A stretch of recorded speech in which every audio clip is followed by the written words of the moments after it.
Good day from Oslo, and welcome to participants, speakers, and panelists to our webinar, Every Street Matters. My name is Erik Berg. I'm the moderator of this event, together with Ellen Wibe, who will moderate the panel discussion with representatives of political parties towards the end of the program. If you have any questions during the course of the event, please use our mail address, habitatnorway, in one word, @gmail.com. Here you will also get written responses from the presenters during the course of the webinar. A particular welcome goes to the mayor of Oslo, Marianne Borgen, UN Habitat Director Christine Knudsen, and the Deputy Minister of Local Government and Modernization, Heidi, Nakken. They will inaugurate the webinar. A vote of thanks goes to the Jacob Wall Foundation, who has provided funding, and the Polytechnical Association of Norway, the technical organizer. Today, the government of Norway was supposed to launch a national action plan for sustainable development and parliamentary white paper, with focus on what the government wanted to do with the SDGs towards 2030. It was regrettably not launched this morning, and work seems to be in progress. So the question, in a way, is no longer when the plan will be launched, but if it will be launched. And I hope we will get some clarification on that issue during the webinar. So with this webinar, Habitat Norway is trying to throw the perspective somewhat wider and differently than just the national Norwegian level. Our perspective is primarily the local in the global. We advocate bottom-up, not top-down delivery approaches. Accordingly, we want to use this event to listen to people with knowledge and experience, the grassroots peoples and their representatives, as well as administrators, researchers, and academics, who sometimes function as mouthpieces of people's interests. So, ladies and gentlemen, the main purpose of this webinar is to explore the role and potential of streets in urban development. We have selected a few perspectives from the 10 targets of SDG 11, trying to cover the 3 E's of sustainable development: equity, economy, and ecology. Our perspective is that the street constitutes a microcosmos of life. So this is where the vast majority of the world's population are born, live, and pass away. This is where they work, play, go to school, organize, mobilize, and struggle for their rights. Their sense of identity, belonging, and safety is created in the streets and their neighborhoods. Rural and urban cultures and traditions meet in the streets.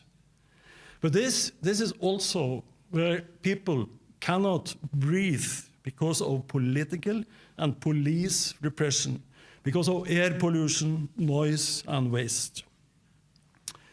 Urban people the world over need to reclaim the space occupied by cars on their front doors.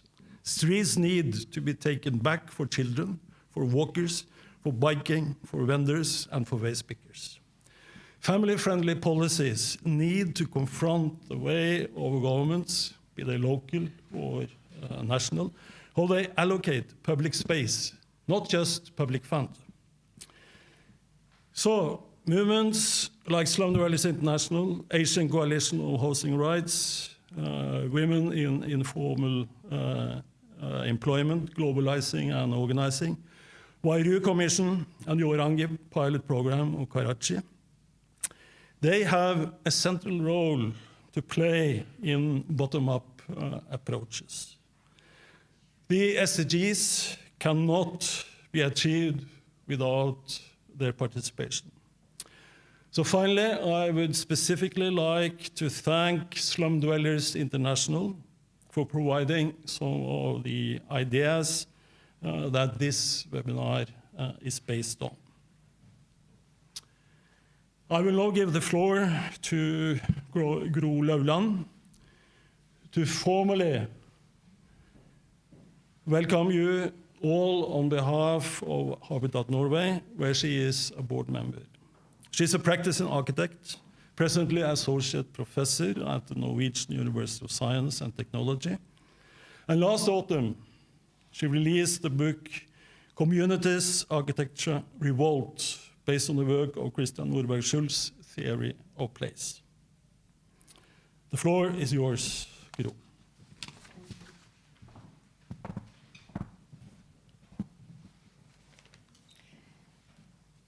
Ladies and gentlemen, friends and colleagues, it is an honor and a pleasure also for me to welcome participants from all continents, speakers and discussants to this webinar. Since the moderator, Erik, has taken care of the courtesies, I will continue directly with the following. Today's webinar makes a sequel to the webinar, A Change of Mindset, Perspectives on Place and Architecture as a Collective Art, which took place in Oslo last August in collaboration with UN Habitat's World Urban Campaign. Today's seminar is also a follow-up of the October 2018 conference in Trondheim, co-arranged between the Norwegian University of Science and Technology and Habitat Norway, with the topic, Architecture as a Collective Art, Revolt.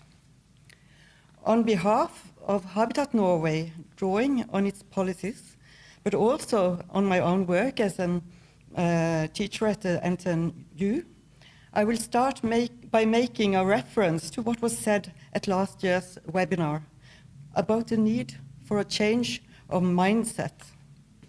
There is a relation between our understanding of the world and what we make and produce. Albert Einstein's insight was that no problem can be solved from the same consciousness that created it. The streets are concrete and physical. Seeing urban challenges from the street level and up implies a critique not only of an abstract way of thinking, but also of the urban development that dominates today. Habitat Norway's critique of today's city development has both an aesthetical and an ethical side. In my work, I focus mostly on the importance of an aesthetical understanding and on the importance of taking a step back. Every street matters because every single area on Earth are physical and concrete. It is part of nature and therefore unique. And we, all living creatures, are embedded in the place through our bodies and senses. Our own body is in the world as the heart is in the organism, says Merleau-Ponty. Streets, unlike roads, are made for pedestrians and cyclists of all ages, not primarily for cars. The buildings and the streets are interwoven, and it is only by understanding the significance of the place's non-measurable qualities we can take care of the historical architecture and find a new architecture that belongs to the community. Architecture is neither the same as mere building, nor is it a manifestation of a mere market economy. Being an architect implies a responsiveness to the shared qualities of a place, the qualities we have in common. This simple and obvious reality needs to be addressed not only by architects and planners, but also by entrepreneurs and politicians. Quality has always been connected to durability. High-quality architecture takes into account both nature-given conditions, the natural light, the topography and vegetation, and the built heritage.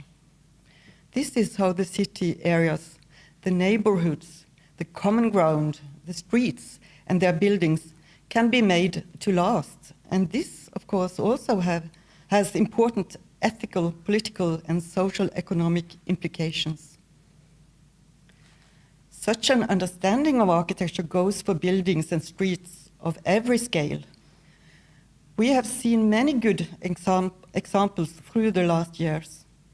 Here I would like to mention the works by the Pritzker Prize winners of 2021, Lacaton and Vassal in France, and also the Orange pilot project in Karachi, as well as the new buildings by urban think tank in the barrios in Venezuela and in the settlements of South Africa.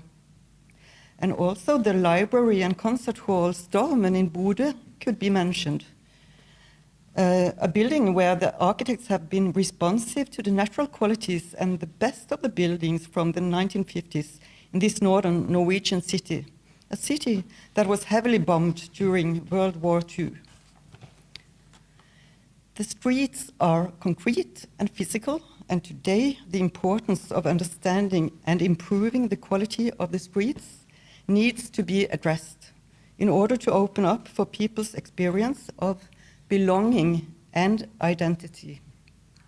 What is and what should be are intertwined. Seen from the ethical, political, and economic field related to this understanding of place, some of the key questions for the way forward are: how can we find a way out of the housing crisis, bringing down prices and strengthening communities? Don't we need a democratic participation that includes rather than excludes people and communities? Yes, and how can we find an alternative to the market city? These are challenges increasingly relevant everywhere in the world, and also in Norwegian cities and towns. Through this webinar, Habitat Norway intends to provide a platform for concrete and specific action-oriented advice, not only to governments, but also to civil society and local authorities regarding how to approach the urban sustainable development goals. Against the background of urban population and economic growth, speculation, migration, climate change, crime and pandemics, etc., streets still serve as a function of hope. The streets provide opportunities for democratic, open urban exchange through their public areas. And at the same time, they constitute a platform for economic and social development, giving power to the powerless. Thank you for your attention.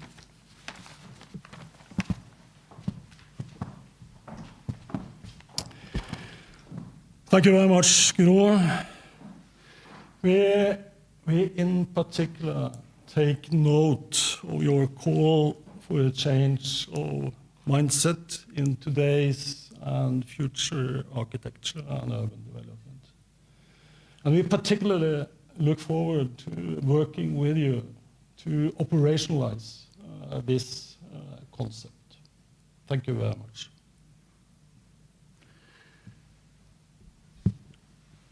So it's now an honor and a pleasure to welcome the Mayor of Oslo, Marianne Borgen, to the rostrum. She is one of Norway's most experienced urban politicians representing the Socialist Left Party. She also has a career in Save the Children and is a sociologist by education. Take it away, Marianne.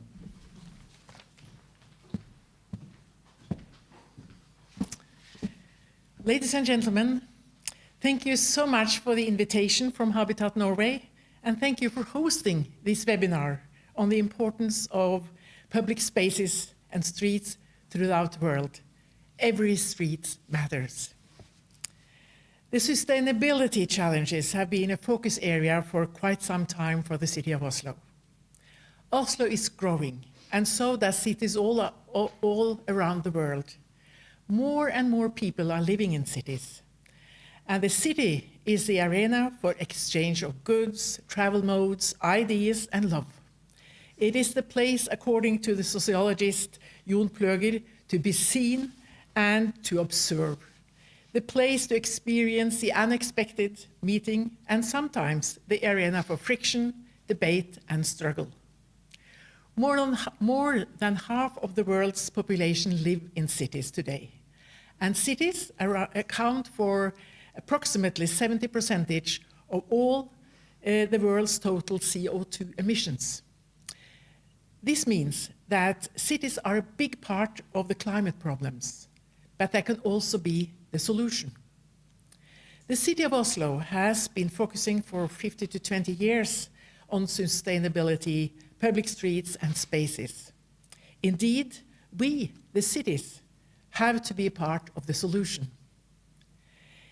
It is in this spirit that Oslo served as a European Green Capital back in 2019. We created a platform for sharing solutions and also a platform for change. Oslo has, in my opinion, so far a lot to be proud of. We have one of the world's most ambitious climate strategies and also a climate budget. We have proven the reduction of car traffic and implementing the car-free livability program in the city center. Many more passengers choose public transport, biking and walking. We have a highly advanced system for turning waste into energy and other resources. We have purified the water of our 10 rivers and opened up the riverbanks for recreational purposes and improved public spaces as part of the area improvement programs for less affluent areas like Groruddalen, Søndre Nordstrand, Tøyen and Grønland on the eastern sides of Oslo. None of this happened overnight. It was the efforts of many politicians over decades in cooperation with the regional and national level. It was not least all the NGOs and also the scientific institutions who together have challenged the city and constantly sought for new solutions. But most of all, the key to Oslo's success so far has been the people's willingness to try new solutions. It is this ability we must encourage as we continue to make Oslo even greener and greater in the future. Our years as European Green Capital was only the beginning. And none of inclusive, safe, resilient and sustainable. Through the C40 network, the City of Oslo learns from and also shares with different parties how our sustainability process may be improved. Common international efforts and cooperation are necessary if we are to reach our goals. In the present pandemic situation, it is of particular importance to consider how we, in the rich part of the world, may assist the more deprived areas. I would like to take this opportunity to compliment Habitat Norway for clearly illustrate how we may learn from and also support each other in our efforts to make the world more sustainable. I think also that the Norwegian central government should support the UN Habitat work as well as NGOs work on the ground throughout the world. Let us hope that this will happen in the future. In many parts of the world, the street is also the place you live, the place you grow up as a child. And I would particularly point out the challenge of making public spaces safe for children and women. We must give the streets back to our children and also take our cities back to the people.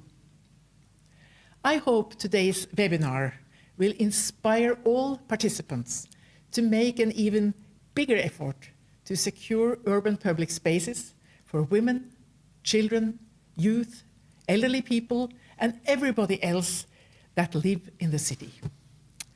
With this, I wish you all good luck with this very important webinar and good luck with your important work. Thank you so much. Thank you very much, Marianne. We certainly took note of your point regarding the need to take the streets and the neighborhood back for children and women. And we hope under your leadership that the municipality of Oslo will take a lead in this. And in fact, there is 70 years since you were born, since you started growing up. And we would like to take this opportunity to hand over some flowers. And we would like to thank you for being who you are. And we hope you will continue with that.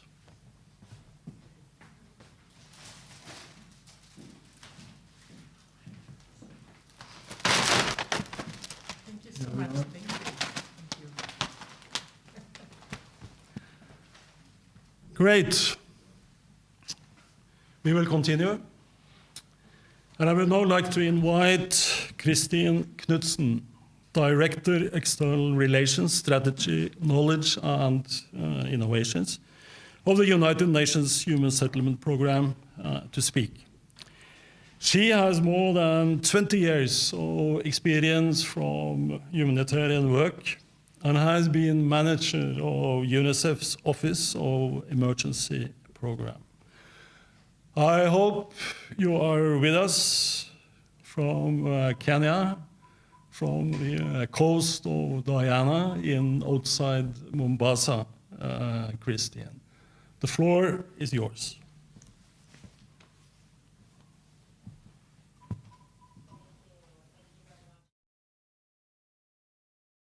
To all participants with us today from Kenya.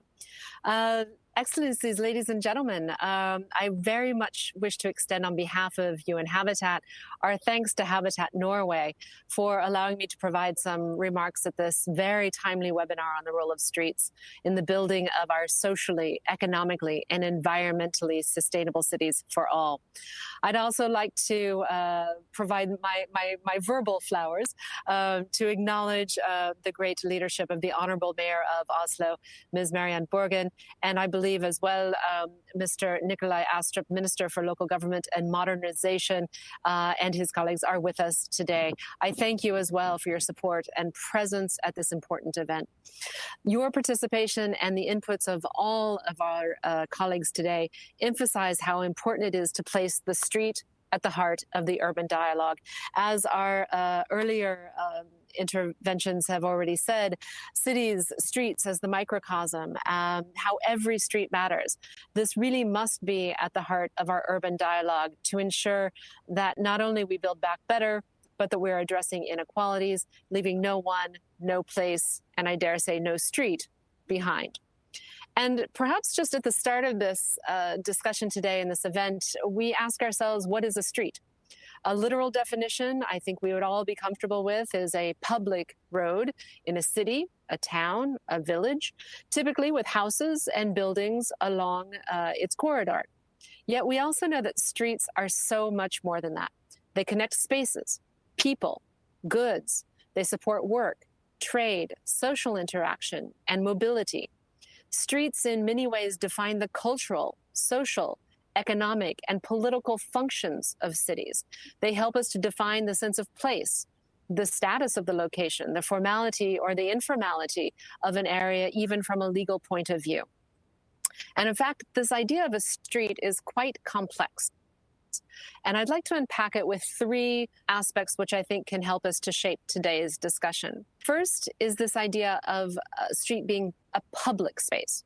And streets are presumed to be open, therefore, and inclusive of everyone, not just tailored to private cars, their owners, or their passengers, as we see in many rapidly growing cities today. These kinds of fossil fuel-driven transports are a major contributor to greenhouse gas emissions, unsafe roads, low air quality, high congestion, and also result in significant economic loss, mortality, and morbidity. And other users of the space, especially pedestrians and cyclists, get effectively ruled out of this presumed public space. As a result, many people see only limited opportunity to enjoy the social and economic benefits of the street and the general urban area. Access is reduced or rendered extremely hazardous. We need to ensure that all, and especially vulnerable groups, are able to access, enjoy, and make use of the street in equal measure. The street, as a public space, is vital to people's livelihoods and well-being. A second element I would like to introduce is that of the cities, towns, and villages.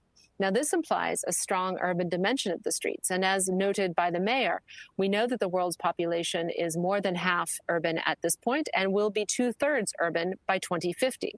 It's important that we invest time and expertise now in the adequate planning and management of inclusive streets for the years and decades ahead. Uncontrolled urban sprawl can only intensify the issues we are facing now of unsafety, congestion, air pollution. And COVID-19 has shown the importance of how streets and cities must be planned for health and resilience. The priorities, needs, and rights of all vulnerable groups must be at the heart of this planning. And a third element for us to take forward is that of the idea of the houses and buildings. This underlines that there is a diversity of land use and function that streets support. They not only facilitate residential living, but also economic activity, the provision of services, recreation, transport, waste management, provision of water and sanitation in a formal way, as well as informally in many cities in the global south. Ladies and gentlemen, as noted in the introductory remarks, the Norwegian government is now deliberating in many ways its policy and action plan for the SDGs.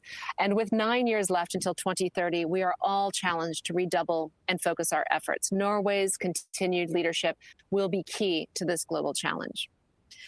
In this context, I'd like to highlight the role or the opportunity around voluntary local reviews as one means to advance sustainable development agenda at the municipal level. UN Habitat is a steadfast advocate for local implementation of the SDGs in line with the new urban agenda, and to ensure that voluntary national reviews will build on a strong understanding of local progress and challenges. In this context, I'm very happy to share with you that we are working with the UN Economic Commission for Europe to publish regional guidelines for the development of voluntary local reviews in the ECE region. We hope that this will be a key resource for many and support more local governments to implement the SDGs in an intentional way in their cities and towns. The Sustainable Development Goals and the new urban agenda provide global guiding frameworks and targets to create urban streets that are truly public, inclusive, and meet the diverse needs of all, leaving no one behind. The sessions today, which will follow, emphasize just how important those connections are. And here, allow me to underline the idea of complete streets. Streets that are inclusive public spaces where everyone can express their identity, access opportunities, and create a sense of belonging in these spaces. Streets need to be tailored to local conditions and respond to the diverse needs of different users of the public space for us all to be able to enjoy them. Grassroots engagement like this is essential, as illustrated, for instance, by the youth-led one-stop emergency COVID-19 response in Nairobi's informal settlement called Moderator. This was supported by the government of Norway, and the youth center actually decided that providing hand-washing stations throughout the community, along with prevention information, was the best solution for their neighborhood. The project also supported the development of public space, understanding that this can enhance the quality of life for youth, can enable education and employment opportunities, and also increase security in the slums. Now, historically, urban planning has often been driven by a range of considerations, including oftentimes short-term economic gain. And that has defined the use of public space and streets in ways which dramatically reduce this deeper function in cities as places where communities engage, work, participate, and socialize. The UN Habitat City Prosperity Index, the first in the world to include streets and public spaces as a metric of prosperity and sustainability, has shown that there is a clear relation between prosperity and street networks. Indeed, for a city to be prosperous, it must have a generous and well-designed street pattern. This is why we work with so many other partners in supporting the livable street movement, advocating streets for all. That streets are the fabric of social and urban life, where safety, security, social interaction, identity, and sense of place come together. And of course, I'd be remiss if I did not note the importance of streets in the fight against the climate crisis. This year, with COP26 and the recent launch of the EU's Green Deal, as well as the COVID recovery, the momentum needs to shift from building back better to building back greener. Streets are a key factor to achieving the goal of making cities net zero and leading the charge for truly green recovery. Energy, transport, waste management, water, and sanitation all need to be provided equitably and with unhindered access. And we look forward to working and continuing our work with partners, including Habitat Norway, in delivering on this shared commitment. Finally, I would like to extend special recognition to Habitat Norway for its tremendous efforts in advocating for sustainable urbanization both at home and abroad. At UN Habitat, much of the progress we have made over the years is due to the strong partnership we've enjoyed with Norwegian stakeholders, both at government and non-government levels. We very much hope that this will continue and count on your support as we work together towards an inclusive, safe, resilient, and sustainable future for all. Thank you again very much for inviting us to join you today, and I'm very much looking forward to the rest of today's session. Thank you very much. Thank you very much for your valuable contribution, Christine. Habitat Norway certainly looks forward to continuing our cooperation with UN Habitat, be it for children, youth, women and gender, climate, or land rights for that matter. And in particular, we would like to work hard to advocate that the Norwegian support that was stopped for this budget year is taken up again in the coming years. We want to get back the government of Norway contribution to UN Habitat. So, next welcome words is from Heidi Nakken. She is Deputy Minister of Local Government and Modernization for the Conservative Party, with long experience from political work on municipal and county level. Take it away, Heidi.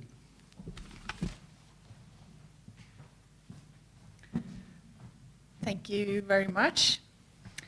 Dear Excellencies, ladies and gentlemen, friends and colleagues. The Minister, unfortunately, was not able to attend, but he sends his greetings. And I am very pleased that I had the opportunity to attend in his absence. The Ministry of Local Government and Modernisation is responsible for the Norwegian national implementation of the Sustainable Development Goals, and particularly number 11, the Sustainable Cities and Communities. We are also responsible for policies on housing, planning, and regional local government. So the theme of today's webinar is definitely very relevant to us. Let me first give thanks to UN Habitat for their support to cities all over the world, and to regional and local governments and their work on localizing the Sustainable Development Goals. You have inspired many Norwegian local politicians. I have to also, I would like to thank Habitat Norway for convening this webinar on sustainable urban development. We hope to continue the partnership throughout Habitat's Day, Urban October campaigns, and other events and processes related to goal number 11, the so-called city goal, and a new urban agenda. We are in the decade of action, and there are already many stakeholders that have taken action, and this is indeed very positive. We want to accelerate the progress of implementing the goals in Norway. And during last year, we have been working on a white paper and an action plan. As we speak, we are about to finish this work, and it will be presented to the Parliament later this month. The work on the white paper and action plan has been a long process, not least because it has required that all ministers have cooperated across sectors. This is so important that it has to take longer time, so it is a big process. In addition, we had input from various parts of the society, such as private sector, civil society, academia, and regional and local authorities. This has been a long tour around the country, in the later times digital, but nevertheless.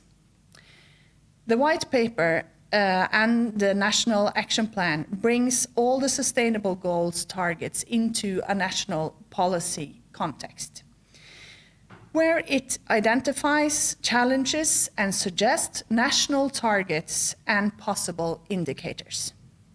We truly hope that this white paper will provide a common platform for the future work of the goals in Norway.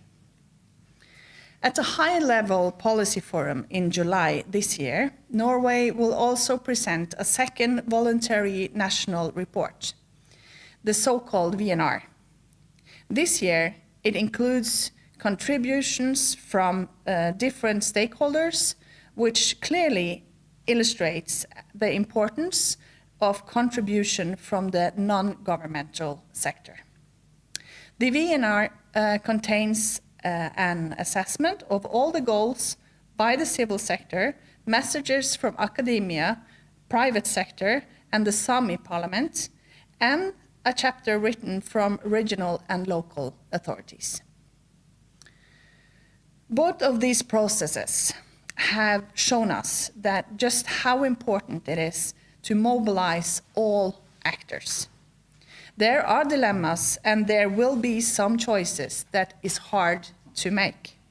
So the only way we can make it is together. We have to make sure that the choices we make does not negatively affect groups that are already vulnerable. The central transformative promise of the 2030 agenda is to leave no one behind. Not in Norway and not anywhere else. Today's webinar puts focus on sustainable urban development and the importance of how our cities are designed and used. There are important questions that is now on the agenda all over the world. In Norway, the latest talk of newspapers and social medias have been on architecture, quality housing, and of neighborhoods. We just this week the government, just this week established an advisory group to give us input on how we as politicians on the political level can contribute and facilitate the building of good neighborhoods and communities. These are important questions all over the world. The importance of bringing global goals with our local lives can probably not be overestimated. I am confident that this webinar will give future input to the discussion, and I wish you all the best for the coming hours. Thank you for the attention. Thank you very much, Heidi. I think I would also like to thank you for the very constructive and flexible and open way in which you have involved all relevant Norwegian stakeholders in producing the white paper and the action plan on the Sustainable Development Goals. That is very impressive. And of course, we are impatient. We would very much like to study your recommendations and proposals for action, and look forward to discussing this with you in due time. Finally, convey our thanks to the Minister for having again granted Habitat Norway support for our Habitat Day and Urban October activities in 2021. Thank you. Good. Let us proceed. After the welcoming session, we will now move into the more thematic interventions. And I'm very proud to invite today's keynote speaker, Suzanne M. She's with us from UK to deliver the keynote speech. She is Associate Professor of Sociology at London School of Economics and Political Science, where she co-directs the City program. She is a well-known author of several books on city, streets, and citizens. Very recently, she published The Migrants Paradox, Street Livelihoods and Marginal Citizenship in Britain, a book with emphasis on the street, on migration, and urban inequalities. The floor is yours, Suzanne. Thank you very much, Erik, and also thank you to Habitat Norway for inviting me to participate today. And also thank you to Meta and her team for helping me with all of the vital logistics that make these transnational conversations work. Right, so what I'm going to do now is just click over to my presentation.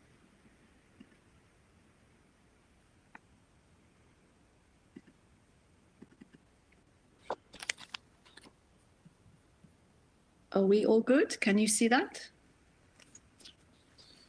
We're good? Right.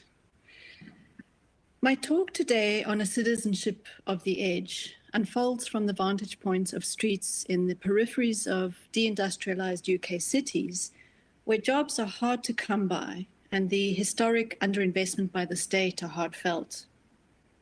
I'd like to explore with you what it means to make life and livelihood in the context of enduring borders, increasing casualization of work and drifts to self-employment, and escalating urban rentals.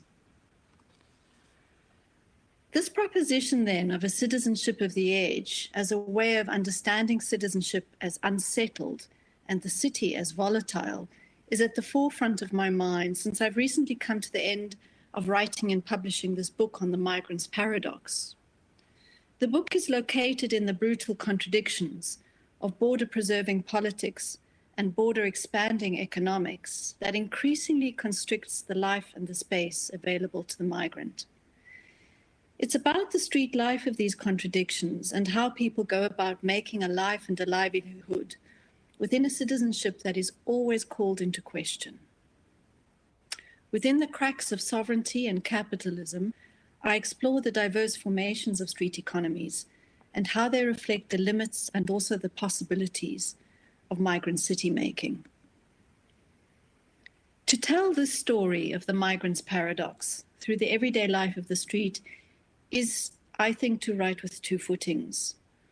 The one footing rests on the connection of state and street and how a political economy of displacement increasingly residualizes our humanity.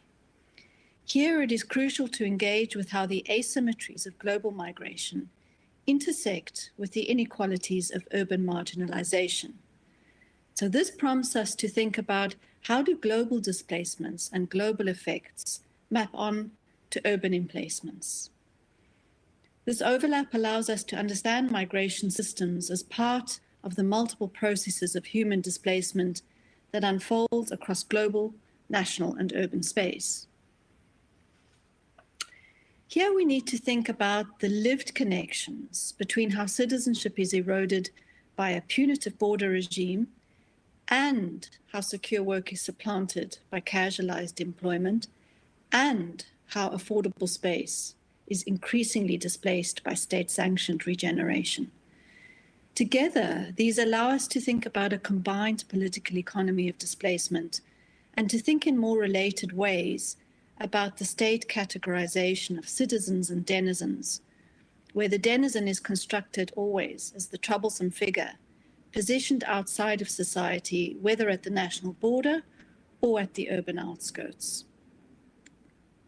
The second footing for writing the Migrants Paradox rests on relating the street to the world.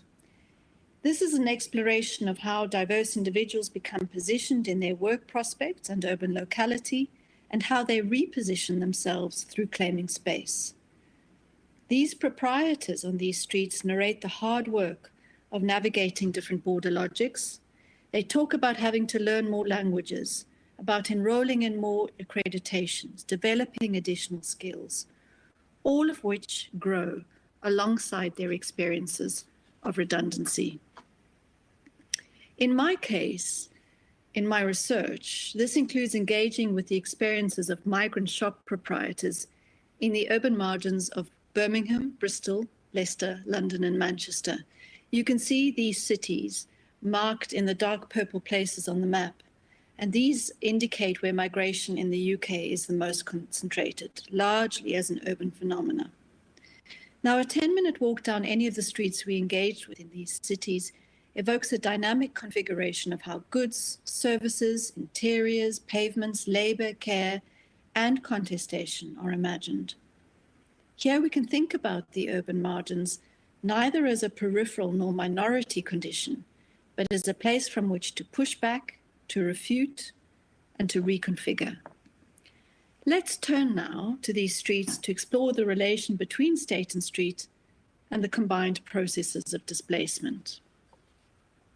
I'm going to show you a sequence of slides that have been very important for our research process. They essentially are made through an interdisciplinary group walking these streets, conducting face-to-face surveys with each proprietor along the street. And what you can see there is the line of connection between the proprietor shop on the street and the places where they have come from. In our survey, we asked questions about when people came to the street and also what work they did before they set up a shop. We also do ask where they're born, not because origin itself is important to us, but because of an interest in understanding the nature of the journeys and borders and the power relations at play that shape these trajectories. So that's an image then of Narborough Road in Leicester. This is an image, very similar looking image, from Rookery Road in Birmingham.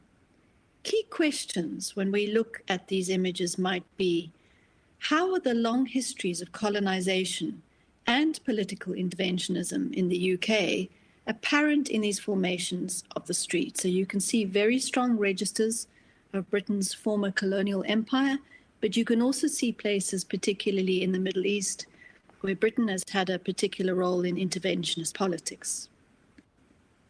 This is Cheetham Hill in Manchester. And another question that might be evoked from a drawing like this is, what kinds of economies emerge through these cultural intermixtures? Does it matter that someone from Uzbekistan co-locates next to someone from Pakistan? Now, importantly here, it's necessary to comment that these are not evocations of little Chinatowns or of Chinatowns or little Italies. These are very diverse global compositions of local environments. We also want to ask what kinds of politics are possible in these street environments. What are the solidarities and everyday collaborations that emerge in relation to everyday bordering, rising rentals, and long working hours? Now, this is an image of Stapleton Road in Bristol, and this is an additional mapping that we did, which traces people's long and contorted journeys to the streets. And what we really wanted to do in this exercise was learn what it means for people to cross multiple borders to gain refuge, where they are required to speak and learn many languages, forge many skills in order to gain access to work. And I want to trace with you Harun's journey from Somalia to the street in Bristol. Now, Somalia has had a long history of civil war. So Harun left Somalia in the 1980s, and he went first to Denmark because it was an easier process of claiming asylum. Harun had trained as a teacher in Somalia, and he undertook all of his learning accreditations in order to become a fully fledged teacher. But he found, because of the structure of the labor market, that he never got a job as a fully fledged teacher. He was always employed as the teaching assistant. He then moves to the Netherlands, where he decides that he'll try and set up shop. And in the Netherlands, there are very strict procedures about entry requirements in order to enter into street trade.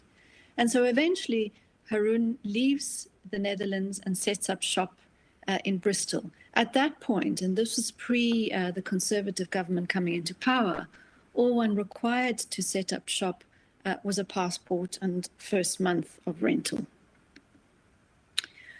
What's interesting to think about here, and what we learned from some of the survey material, is that there's an incredibly wide array of origins, roots, and periods into the UK over 4 decades. Really interesting, the majority of the traders on these streets had all different forms of work experience prior to street trade. In other words, they were never street traders before they migrated. 72%, for example, of traders on Cheetham Hill had never been involved in street trade before. There were also very high occurrences of tertiary education among street traders. So, for example, again, on our street in Manchester, 78% of proprietors had a tertiary education. They had either been to college or to university. There were high occurrences of multilingual proficiencies. Almost all of the proprietors spoke 2 to 3 languages, and many spoke 4. Now, some of this is also explained by a very racialized structure of labor markets in the UK, where Black, Asian, and minority ethnic groups are disproportionately represented in redundancies after the process of deindustrialization. And this was very much the case also after the 2008 financial crisis. What we're noticing now from recent labor statistics surveys is that this overrepresentation of redundancies in Black and minority ethnics is still true, but we're finding that there is a take-up in casualized forms of employment. And these are very volatile forms of employment without the correct measures of protection. Looking a little bit, and I don't want to boggle you with all of these statistics, I just want you to point you to the red arrows. If we go to the first red arrow, we survey who's employed in these businesses, approximately 66%, approximately 2/3 of employees are non-family members. Within these small shops, we're seeing generated on average 4 jobs. we're seeing very high levels of skill and expertise in setting up the shop. And we're also seeing that people were very much used to doing other forms of work. So typically, you would hear when we were doing our survey, well, 5 years ago, I was driving a bus, I was working in the post office, I was working for the local council, and then I was made redundant. How then can we begin to think about street as world? I want to take you to the interior of a Gurdwara, which is a Sikh religious building on the outskirts of Birmingham. And I want to point to you here a kind of aesthetic and cultural logic of making the city, which theorists increasingly refer to as makeshift city making. And so basically what this community does in the first instance, they arrive in Birmingham in the 1970s in order to provide their labor to the factories.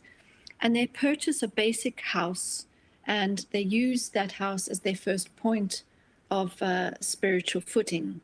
And over time, as this community grows, they build on to the Gurdwara. And what you can see here is a layer of building ons and add-ons and additions over a period of time. When we go into the interior of these spaces, we also learn that these religious institutions, and there are many in these streets, churches, mosques, Gurdwaras, they're very much fulfilling the role of the receding state. So austerity governance in the UK saw many local authorities lose at least 50% of their local budgets, which simply meant that the street, in terms of attending to people who were already vulnerable, already marginalized, became a really contested space. And these institutions began to run feeding schemes. And when we spoke to Rana, who was in the head committee of this Gurdwara, he said to us, we used to provide 80 meals a day to our community. Now we provide 2,000 meals a week, and we provide these meals to every Tom, Dick, and Harry. Shifting across to Stapleton Road in Bristol, this is a picture of Alima. He is a young man who has made his journey from Sudan. Again, this isn't a very extended journey. It took him years to take and make the crossing, and he had to go through several European contexts in order to arrive. He's currently studying in a business degree at Coventry University, and basically a group of 3 friends have taken the rental for the shop, and they've run 3 economic and social experiments within the shop. So if we look at zone 1, the first experiment is really around the internet and digital platforms. And it's an internet cafe, a very rudimentary kind of internet cafe, and it tells you a lot about the demographic in this area of a group of people who cannot necessarily afford computers, let alone computer contracts. In the middle of the shop, zone 2, is a pool hall, and of course, Alima and his friends like hanging out, and this is a really fantastic social space. In zone 3 and 4 is the coffee and the card playing, and this is where the coffee drinking and making culture from the Horn of Africa has been transposed onto a street in the south of England, and it's a really lively social sphere.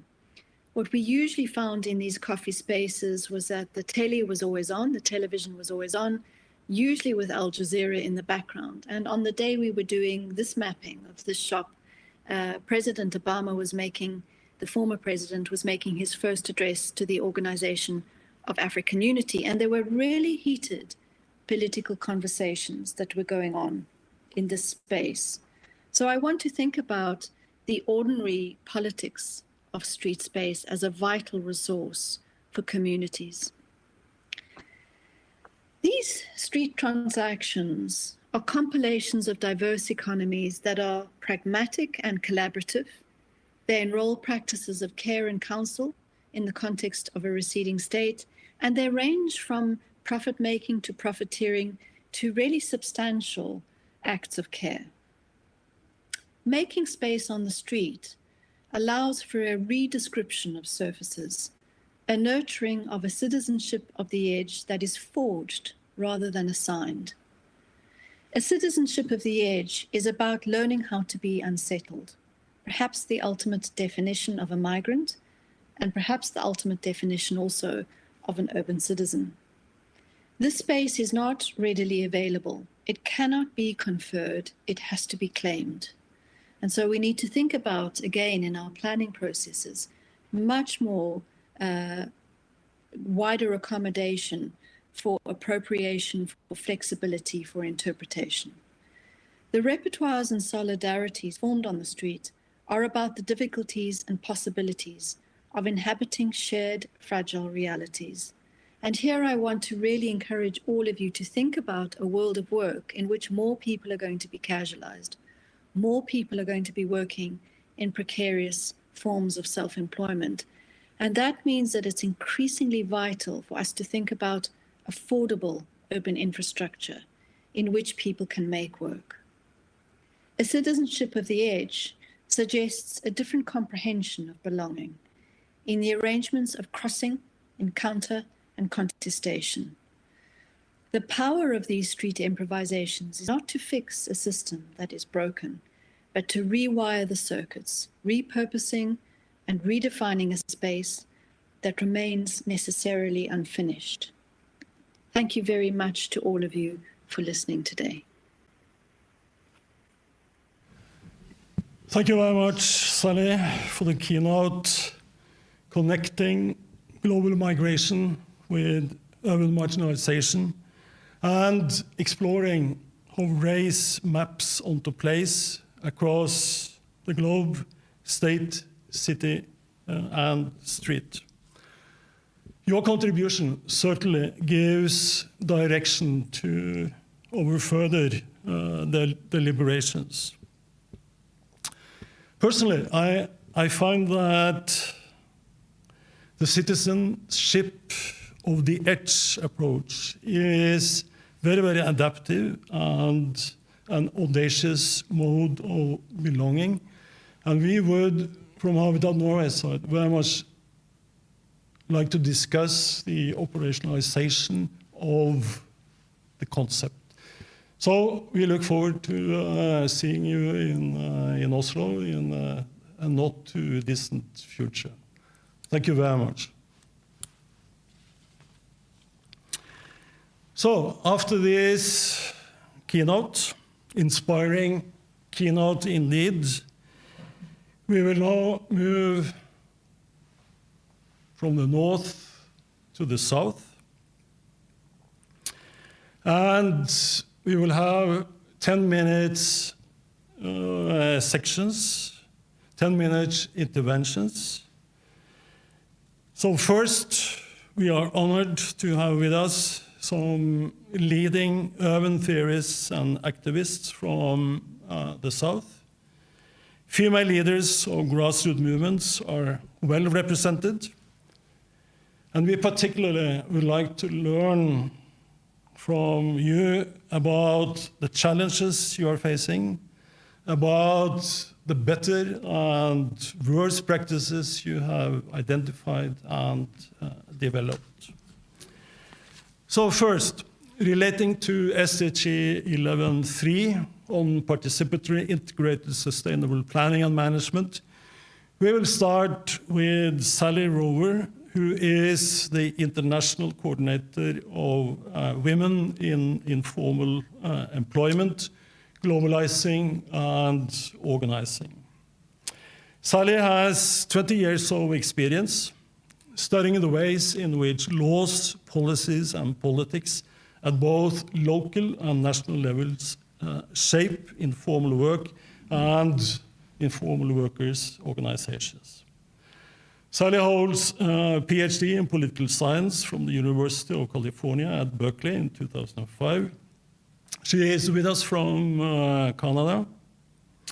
Welcome, Sally, to speak on the topic, the informal economy, challenges of people living on and from the street vendors, garbage pickers, pavement dwellers, home workers, etc.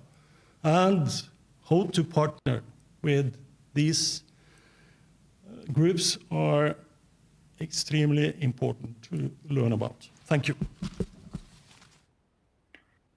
Thank you, Erik, and thanks everyone. I'm delighted to be here and appreciate the opportunity to share with you a bit about informal employment and based, again, mainly in the Global South. And I really want to appreciate Suzanne's presentation because it's given us the backdrop, which is a world in which employment is becoming increasingly precarious.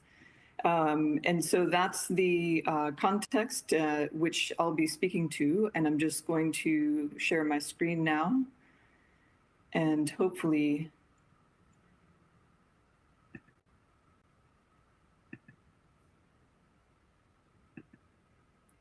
the slides will come across. Are they visible? Yes. Yes, okay.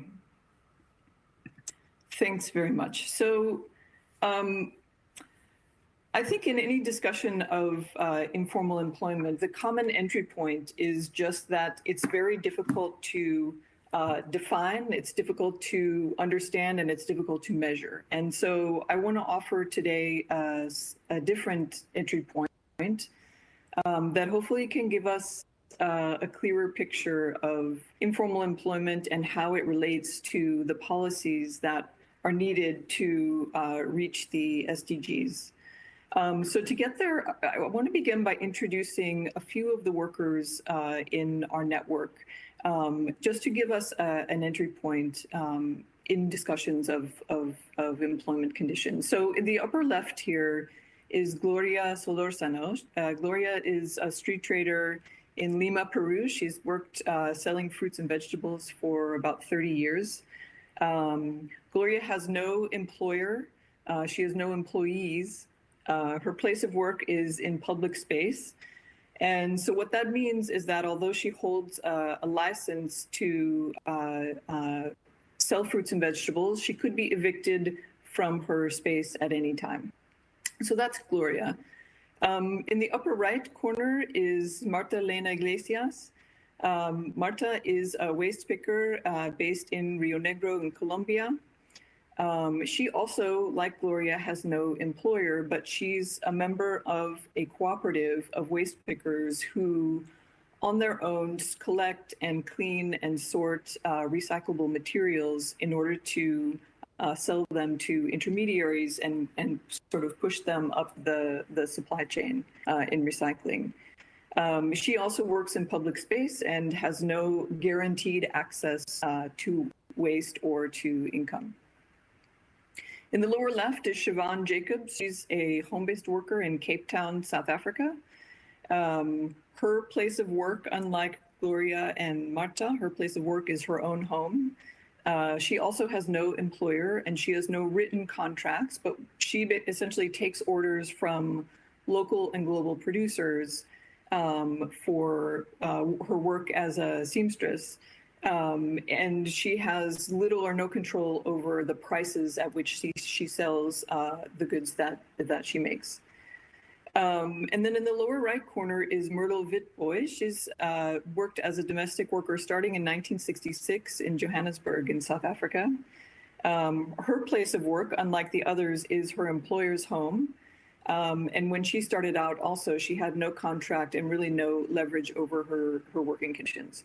So what this group has in common is that it kind of tells us what it means to be a worker in informal employment from their point of view, which means as individual people, as individuals, they have very little power and very little control over their working conditions. They have little to no access to productive resources that are provided by the state, exposure to risk. So with that in mind, how many people in the world have this form of employment in common, and how can the informal economy be measured, and how many informal workers are there in the world?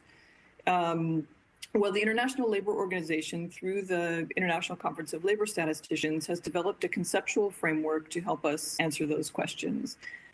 The conceptual framework essentially says there are two dimensions of informality. So one is an enterprise dimension, which is essentially unincorporated enterprises that are not constituted as separate legal entities independently of their owners. And then there's an employment dimension, which is jobs that are not subject to national labor legislation, income taxation, social protection, or entitlement to the types of standard employment benefits that we see in informal employment, in formal employment. And the important point here is that informal jobs can be found in informal sector enterprises, but they can also be found in formal sector enterprises, for example, where workers don't have contracts, and they can also be found in households, as in the case of Myrtle and other domestic workers. So the informal economy, from the standpoint of an international statistical definition, it consists of all units, activities, and workers in the informal sector, in informal enterprises, and in informal employment. So with this conceptual framework in mind, then, how many are there? Well, the ILO in 2018 published the first ever global estimates of informal employment using a common framework for measurement in labor force surveys. And they found that 61% of all employment in the world is informal. So that's over 2 billion workers in the world share this condition of informal employment. And of course, there's differences across income levels in countries. So in developing countries, 90% of all employment is informal. And you can see in the regional breakdown, the rates of informal employment are higher in sub-Saharan Africa, in Southern Asia, and in East and Southeast Asia as compared to other regions.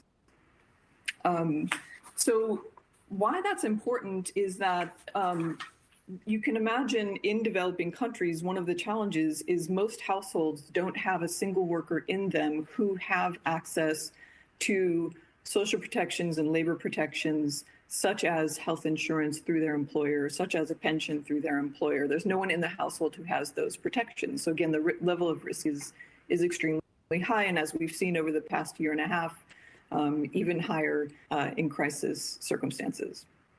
So the question then is, how do workers in this situation overcome the poor working conditions they face as individuals? I wanted to talk a little bit about how some of the worker leaders that we met in the first slide have began mobilizing. And essentially what they have in common is that they've all said mobilizing starts at the grassroots level with a new vision of workers and the role they play in society. So Gloria, for example, her organization is Renata.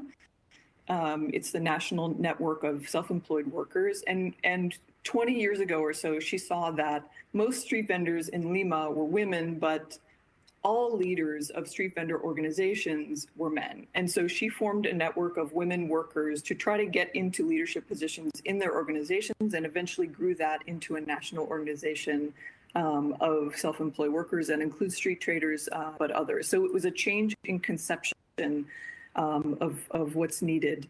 Marta similarly saw that waste pickers, when she formed her cooperative about 20 years ago called Planeta Verde, she saw that waste pickers didn't really have a view of their own work as anything more than a way to survive.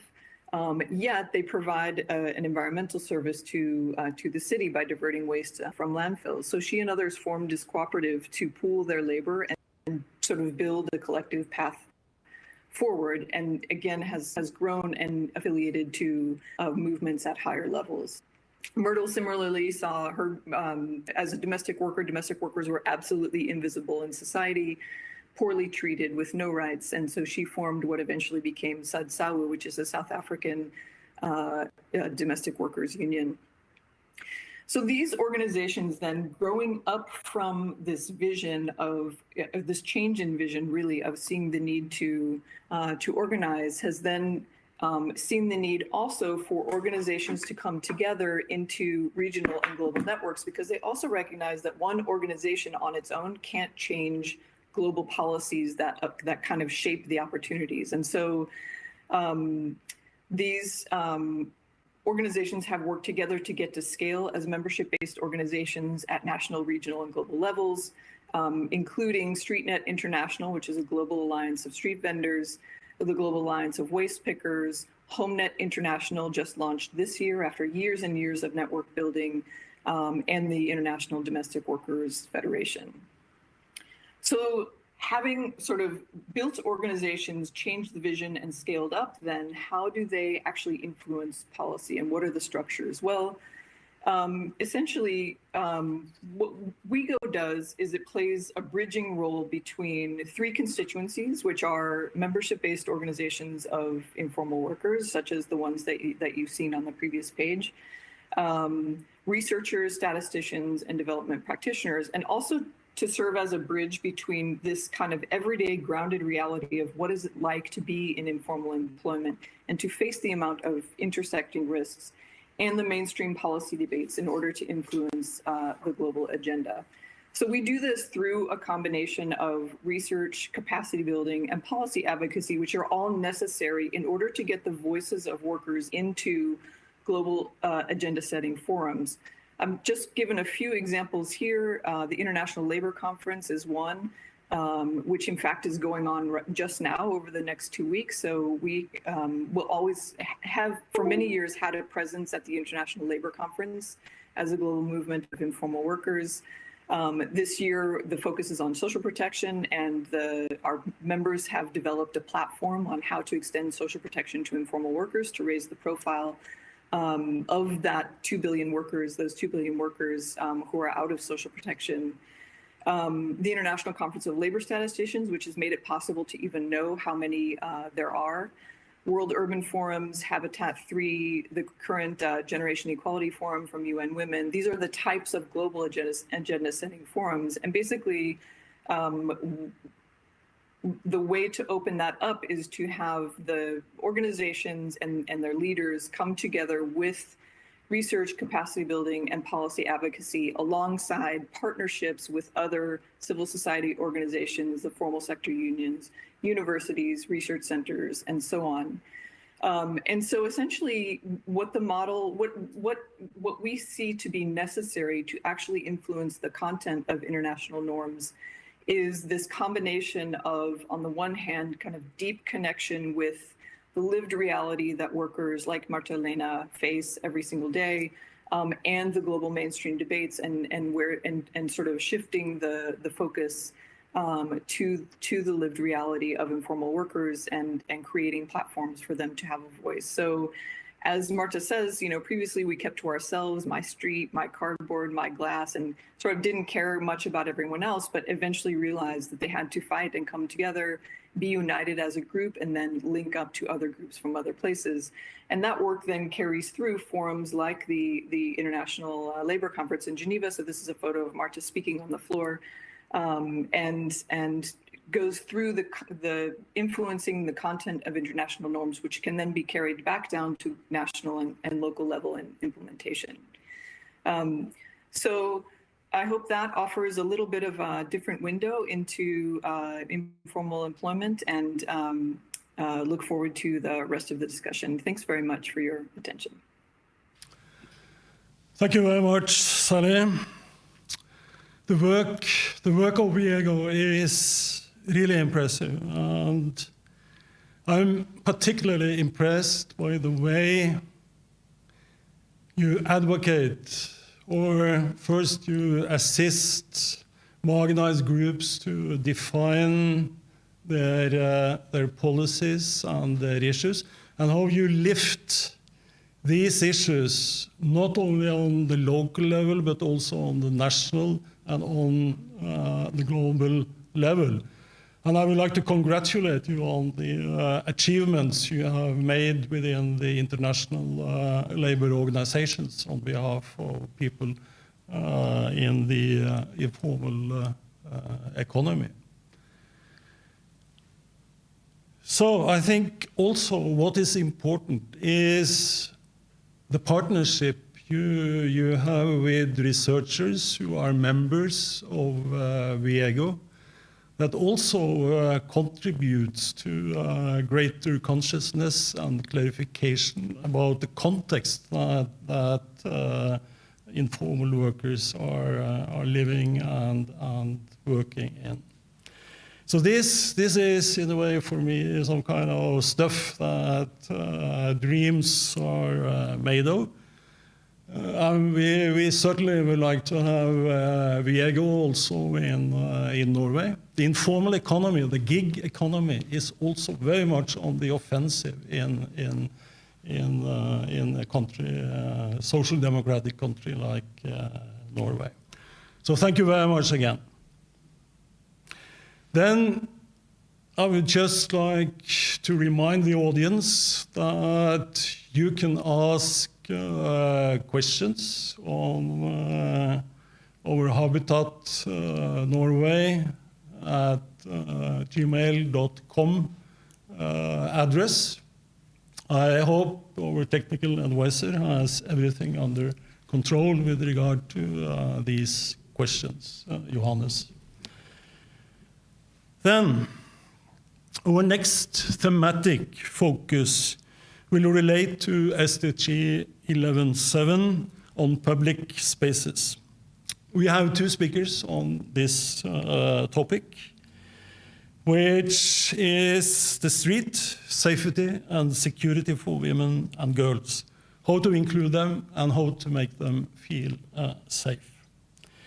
So I'm very proud to introduce to you a good friend and colleague, Anna Falu, an Argentinian architect and a social activist for human rights and for women's rights. She's a researcher and professor at the National University of Cordoba, where she's a director of Housing and Habitat Research Institute. She is chair of UN Habitat's advisory group of gender initiatives, where I have the honor to be vice chair. The floor is yours, Anna. Thank you very much, Erik. This is an honor for me, for this invitation, and to be part of this very important debate. Thanks to Habitat Norway for this invitation and for the extraordinary work you are doing. Thank you very much, Erik, for this invitation. I've been hearing very carefully my colleagues and the people that was contributing here, and really all of them open doors for the reflection on the cities and on the streets and the public spaces. I will address my contribution from the LAC region. I'm going to upload a presentation. Hope this is, let's see. Can you see it? Hello?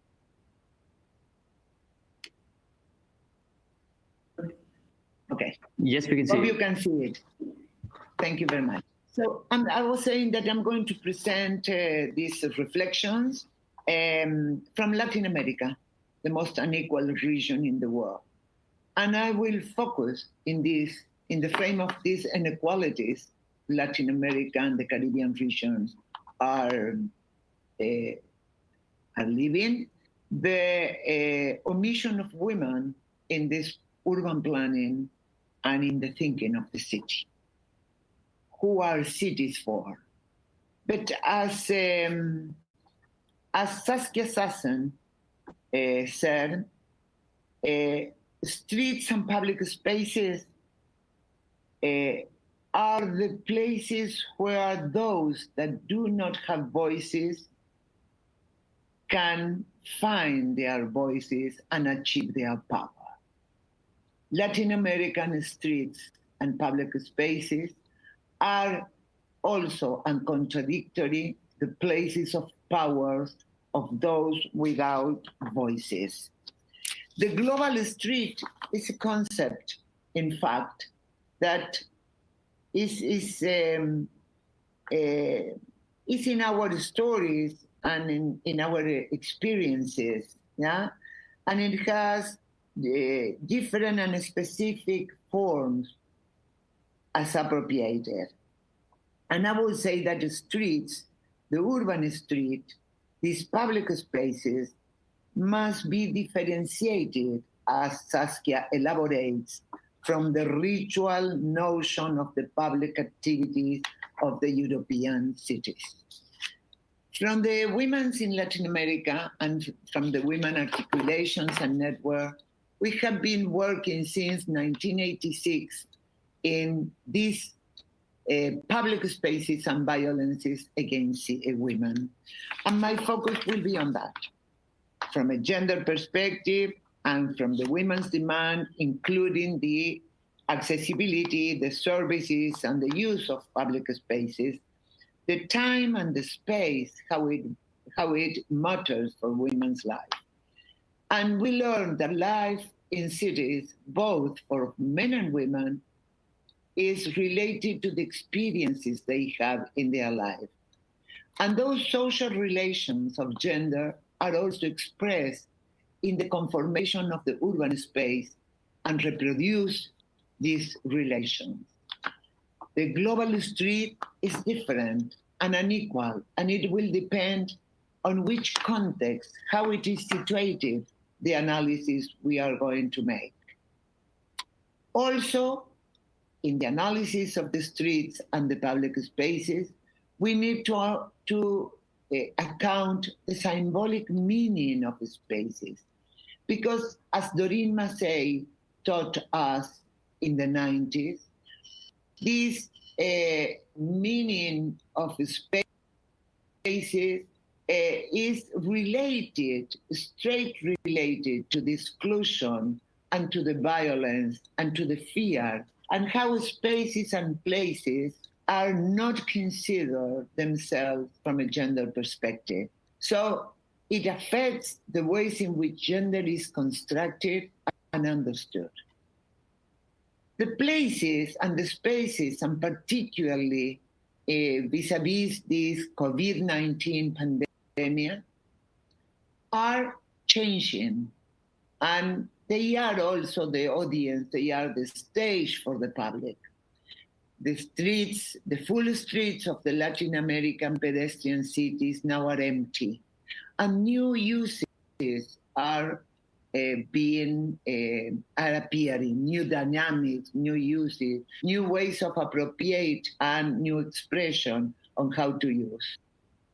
But women, despite all the progresses, still suffer unequal and discriminatory treatment by a set of driving rules, by a set of stereotypes, cultures, traditions, values that are granted by the different societies according to their traditions and culture, just for the fact of being women. Thus, women are subordinated, and there is an exercise of power by one sex over the other, mainly men over women. But women are not all equal. There are differences among women that run along ethnic, racial, and class lines, all worthy of public attention.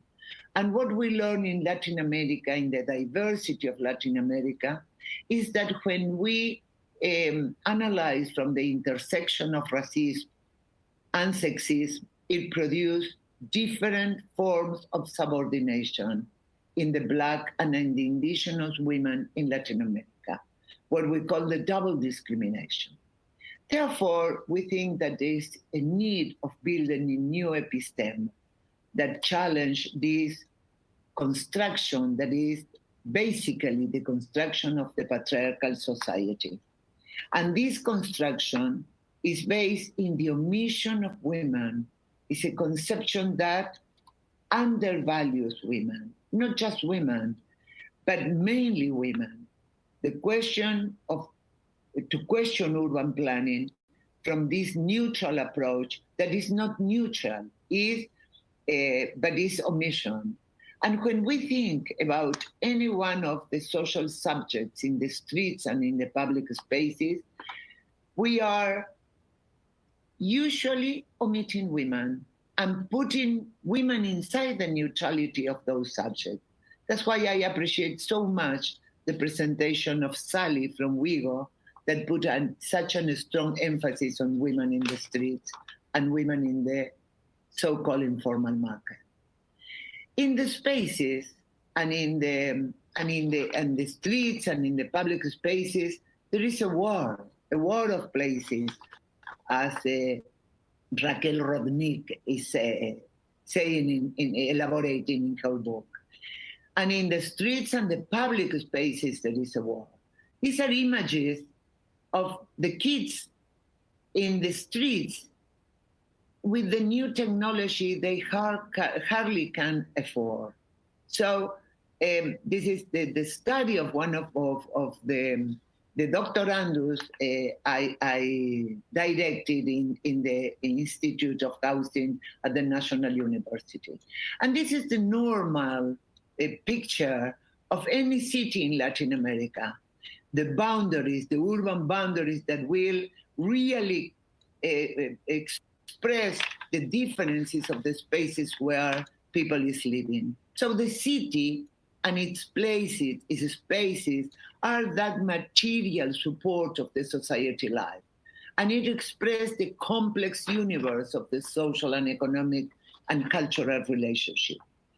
We have to say that since childhood, our boys, our men, the one that take the use of the public space, and that women are built in the fear of that public space.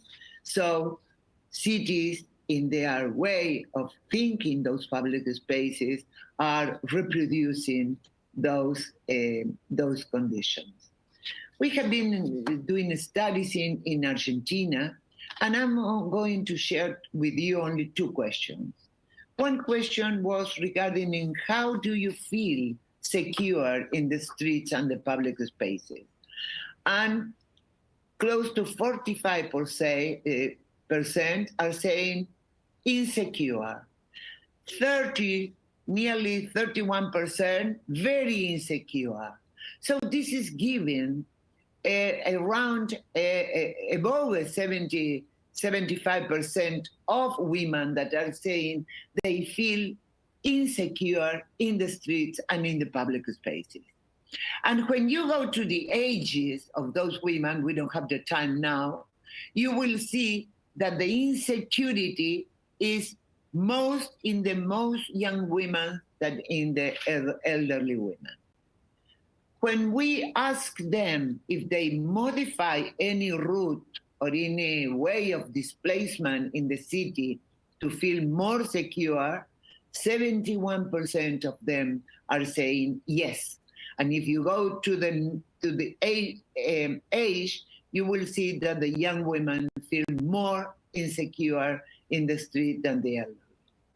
We are working in a participatory method to highlight, and we are working in 4 cities at this very moment in research, and working with to highlight the problems women experience in the cities, in the public spaces, and in which spaces of the city. There is a lot to share about this, but the red one is the spots where they feel very insecure in the city. So in this context of the social construction of this insecurity, there is an abandonment of the street and the public spaces. And in this retreat into the spaces, it generates more insecurity. So fear provokes abandonment of streets and public spaces, and in return, these empty spaces feed the fear. This is a condition, and this is a condition that is based on the physical, the material conditions of our streets, our city, because we have as many streets and spaces and public spaces as social conditions. But women are organizing, of course, as Sally expressed, for the informal market. Multiple strategies of women to overcome fear in Brazil, in Argentina, in every country of the world. But I want to go to some principles, and with this I will try to finish, some principles that were written in 2002 by Anne Michaud in Montreal, in the Montreal experience. And it's impressive how actual they are for the cities, streets, and public spaces and the fragmented city of our Latin America urban agglomerations. So Anne Michaud elaborated this, to know where you are and where you are going. And this is signposting, strategically located, easy to be read, easy to understood. The second is to see and be seen. So the visibility, having certain control of the space, the lighting. Sometimes the lighting of a street will make the difference, as women in the popular neighborhoods of Cordoba, Argentina are saying. Or bushes that we need to control, or vacant lots that needs to be rehabilitated or recuperated. To hear and be heard, the presence of people, the vitality of the places, to be able to escape. And this is very important. And now there are a lot of new instruments with the applications for mobile phone, for the SOS buttons in the bus stops or in the corner of the streets. So there are ways to do that, yeah, to assure that people, women particularly, is able to escape and also to request for help. To live in a clean and friendly environment, this is central, because the space needs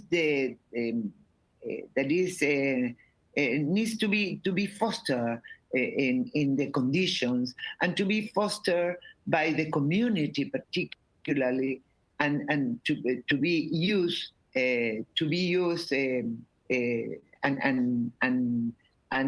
not to be feared. Yeah. So these are aspects that are very important and should be contemplated and regards the maintenance of the streets and the public spaces. And this is not very usual in the poor neighborhoods. And 6, the community participation. This is central because it's only in these linkages, in this capacity of women to act all together and to be attentive one to the other, that they can really build these safety strategies. So what we are saying from the feminist urbanism, we are saying that it is central to put inequality in the urban agenda. The social inclusion for the urban agenda, for these streets that matter, for these cities and public spaces that should matter to all. And the inclusion of the omitted, women and the diversity, all the LGBTQ population. To consider the urban attribute of proximity, and in this sense, the neighborhood at the center of the policies, because the neighborhood is where the everyday life takes place. The security, the vitality of the public spaces, the open street, this new concept that is a concept that exactly is questioning the car use and is questioning the lack of observance on the environmental conditions and the climate change. How people can come back to the street more for the pedestrian than for the car. The accessibility, the participation, the voices of women to hear their priorities, and of course, the environmental condition. I'm going to show you some slides just to give a view of what I'm talking about and to consider this. This is the open street. This is fantastic because these are the new... Anna, I think we are running out of time. So I'm afraid I have to continue and give the floor to the next speaker. Thank you very much for an interesting presentation. We are much inspired by what you have talked about. And I think particularly the principles for safe streets are very relevant also in the Norwegian context. So thank you very much, Anna. Now we have to move on. So under the same topic, we move from Cordoba, Argentine, to Oslo, where we have with us Eva Storhusten. She has recently graduated as a civil architect and is now professional advisor at the National Association of Norwegian Architects. Presently in leave with a newborn baby. I welcome the two of you, Eva, from home to give us a better practice, a case from Zanzibar city, a result of your master study. The floor is yours.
Islamic tradition. Here is an aerial photo of Old Stone Town and the area of focus I've been working on in a black rectangle. And as you can see here, it has a very dense urban fabric. It has a very active streetscape with shops on street level, residential on upper floors. And as it has been a center for trade, the culture and architecture has influences from Africa, the Arab region, India, and Europe. And there are very few car streets cutting the old urban fabric, which makes it pedestrian friendly, and it's a very lively place. Here's just a model showing the urban density, and the image to the right is the negative image of the model. So it shows the streetscape and the roofscape. It gives maybe an idea of this. In the research phase, I was in dialogue with various organizations and stakeholders, which you can see listed here. And especially one organization became key in my research development. Reclaim Women's Space is a local organization for women and civil society, promoting awareness of the lost women's spaces in this context. In addition to organizing meetings, I also interviewed local women of different ages and socioeconomic backgrounds to understand how everyday life unfolds as a woman in Old Stone Town. To the right is Mrs. Saidi. She's the leader of the organization. And this is Maida, a representative from the younger generation of women who informed my research. Many points could be made from reflections and meetings I had. However, my main observation is that the understanding of their own position, agency, and space vary a lot depending on education, socioeconomic backgrounds, and civil status. So as many of you probably already know, in traditional Muslim culture, men and women have had separate spaces to socialize outside the home. This diagram shows that many of the public spaces for women have disappeared, while the public spaces for men continue to exist. I do not wish to put an emphasis on this division, but rather explore the dynamics of how the women's public spaces could relate to the wide public, and as you can see on this diagram. I won't go into detail of this, but this is a map of some of the lost women's spaces in this context. And the reason why the previous women's spaces have disappeared is complex, yet it's possible to make one clear observation. And that is when Zanzibar was discovered as a popular tourist destination, commercialization of space put pressure on the urban fabric and resulted in the loss of these previously allocated women's spaces. And here is an article that was published in The Guardian in 2018. Tourism pushed women out of Zanzibar's public spaces, but now they're taking them back. In this article, members from Reclaim Women's Space are interviewed, the same organization that became key in my research. And now we're zooming into the site, which you can see here in the white circle, and a hand-drawn site plan. Here we go down to the streets, an image of the street life. So as you can see, there are several, or at least in this picture, one pop-up street food kiosk, and yet there's no formal programming. And in this plot, there was a house previously that deteriorated after the revolution in Zanzibar. So many things could be said, but I'm keeping it short. At nighttime, a group of men who consume alcohol and marijuana occupies the space, and Horumsi Square is therefore often associated with drugs, which makes women and children stay away, especially after sunset. So, how to deal with this? An important experience for the program on the site was a pop-up outdoor cinema screening with local films.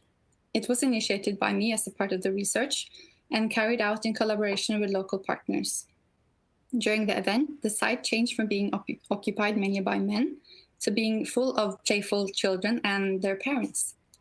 So this experience proved to me the potential of a neighborhood film and cultural site. As a part of the process, I interpreted the research into a room program focusing on cultural activities for women and the community. Through my fieldwork, it is my assessment that clearly defined privacy layers are key to designing safe, inclusive spaces for women and children in this context. In this way, part of the square is still open for everybody, which you can see here in light pink, while other parts of the structure can be closed for events and workshops targeted to empower women and children. And this principle, I believe, is relevant for other contexts, whether it's in Africa, Asia, Europe, or elsewhere, although I believe form and function would depend on contextual variables. Here's a model image showing the architectural project in its context. The grand plan, which is public, is intended to be run by the organization Reclaim Women's Space. And in order to make it a safe place at nighttime, the square would be lit up in certain points and have a nighttime guard so that everybody can still use the space, but it's more accommodated to make local women feel safe. This is a grand plan showing its connection to the street. The design has a flexible structure that allows multifunctional use. This is the structure here. There are pivot doors in the ground floor that can be opened or closed, depending on the privacy required to host events for women. There is a fountain and a small rainwater collection, and bougainvillea and small spice garden here. Here's a model image showing the pivot doors, allowing visibility to the street, which is very important, as my previous speaker was mentioning. This section cuts through the atrium and shows here the small community stage, which can be used for music performances, outdoor film screenings, or entrepreneurial business activities for women. And here are some model images showing fragments of the architectural details. So this project is a combination of an actual site and its challenges, yet it's also my interpretation and exploration of what a revived women's space could be in this context. So the project is inspired by the women and men I met during my research, yet it also includes my Norwegian understanding of social, cultural equality in a public space, materiality and architecture. So lastly, there are challenges related to women's experience of security in public spaces, both in Norway and other countries. And we know that the UN Sustainability Goal 11.7 states that by 2030, we will ensure that everybody, especially women and children, the elderly and people with disabilities, has access to safe, inclusive and accessible green areas and public spaces. So in order to create a strategy that can meet the UN Sustainability Goal 11.7, we do not only need knowledge about physical elements that create safety and inclusion, we also need to understand the social norms of a particular culture. It is therefore necessary to conduct socio-cultural site analysis, including qualitative interviews of women and children to capture underlying challenges in any given context. This method is a strategic move, and while the design principles, including the layered spaces that I mentioned, must be adapted to the specific context. So if you have questions or want to discuss these ideas for different contexts, please do not hesitate to contact me. You'll find me on LinkedIn, or you get the information through Erik. Thank you so much. Thank you very much, Eva and Anna, for both analysis, but also a very interesting better practice case on how to meet on the street level the safety and security challenges of women and young girls. The approaches, I think, as pointed out, will vary very much from different social, cultural, economic context. But still, it's a very important discussion to pursue, particularly in a situation where we have a present pandemic. We have an emerging financial crisis. We have food shortages. We have floods. We have fever, and we have flights. We really need to sharpen up our discussion. So, and we will do that in the next part. We move on to the next topic, which relates particularly to SDG 11.3, participatory, integrated, sustainable planning and management, where we also have two speakers. First, we hopefully have with us from Beijing, China, Celine Cruz. She is presently affiliated with the International Center for Climate Change and Development, and also board member for the Block by Block Foundation, which supports UN Habitat on their public space agenda. She is a founding member of Slum Dwellers International, with long experience from grassroots movements in Asia, for instance, the Asian Coalition of Housing Rights. Take it on, Celine.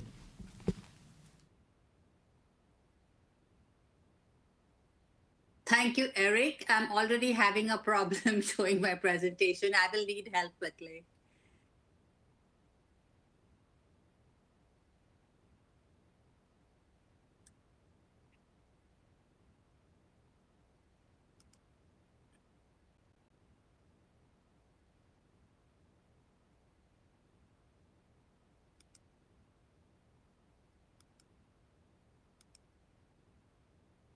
Are you able to?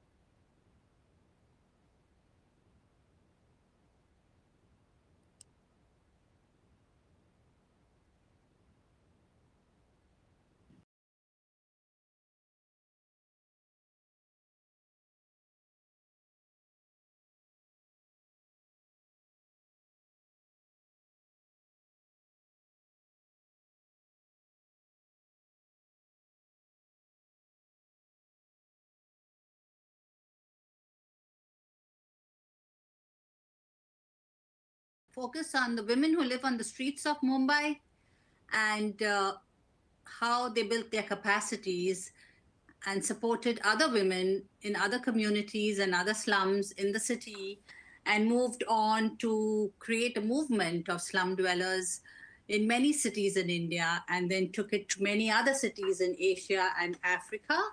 And in 1996, out of these processes that started in Mumbai by these women pavement dwellers, was created Slum Dwellers International. And this is a celebration of all the capacities that these women have built over the years and what they bring to the table when they negotiate with their local governments and national governments for housing, water, basic services, slum upgrading. And I will walk you through these slides, and they are basically lots of pictures, and I'll just tell you short stories because you've had lots of experts talk about the issue of streets and urban planning. Next, please.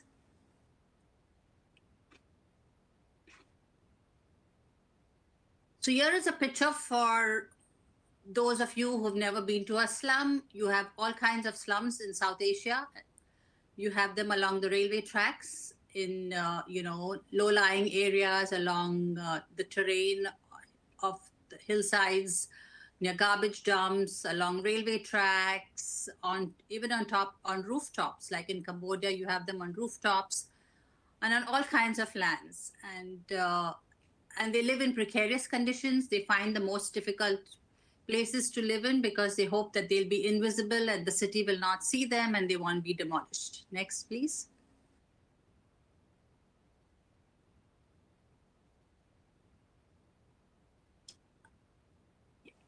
So these are the informal workers who like Sally said, 60, 70, 80% of the city in the global south live in informal settlements and work in the informal sector, and they do all kinds of jobs, from street vendors to domestic servants to head loaders to working in the construction industry, in the informal markets. And so they're not like what most people think, in doing nothing and just sitting at home. They're all gainfully employed and earning a salary and contributing to the city's economy. And this is extremely important to understand, that they're all contributing to the city's economy. Next, please.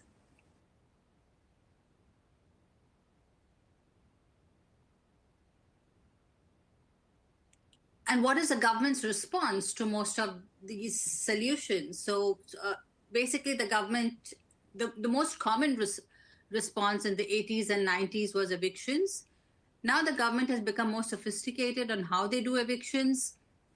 They do it very invisibly. They, like in Uganda, Kampala, they'll break about, a few houses here and a few houses there. So it's not like a huge eviction, but they make them disappear, give them money overnight, and these families have to go and fend for themselves. So you continue to have evictions in a different way, but that is one of the solutions governments have found when they want to push their agenda for urban development.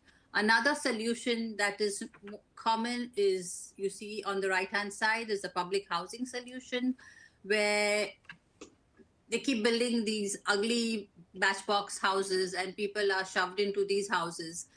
But with the deficit of houses that need to be constructed in the city, they are really unable to continue to build such buildings because they're never going to be able to reach that deficit. For example, in Mumbai, about 6 million people live in the slums of the city, and the government is going to take them another 25 or 30 years if they have to house them all.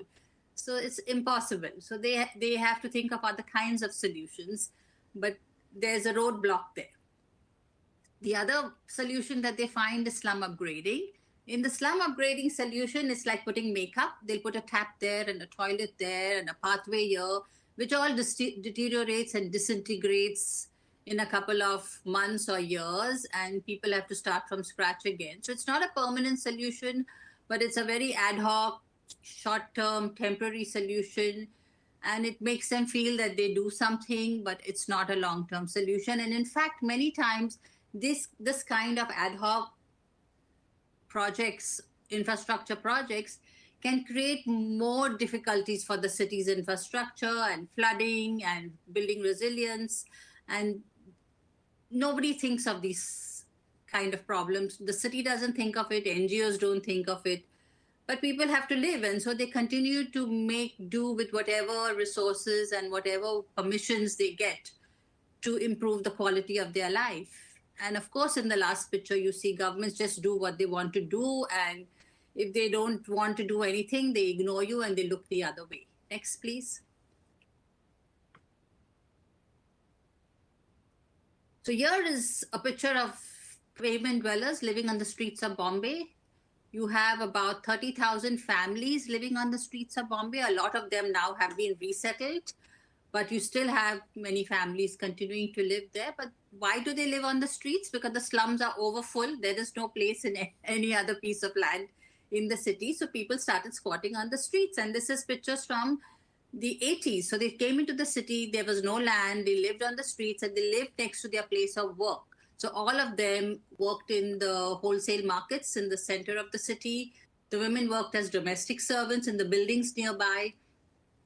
And the reason they worked so close by was because when there was a demolition, they had to come running down from the buildings to protect their houses and protect their belongings. And very often they lost it all and had to start from scratch and build that little shack again. On the right-hand side is a similar situation, and you wouldn't know which city, right? The right-hand side is Manila, Philippines, a house along the railway tracks. It could look like Mumbai, it could look like Thailand, it could look like any other city in South Asia and East Asia. Next slide, please.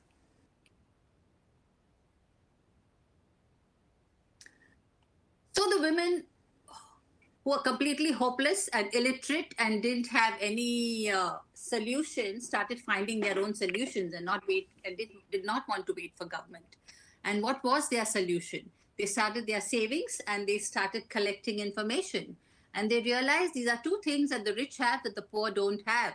So if they were able to put their money together, they realized their ability to negotiate with external actors, including local government, was much better because they didn't look like paupers and useless and, these poor things, but they went to the table with their savings and their money, and they were able to, show the banks that they had this money and they were capable of taking a loan.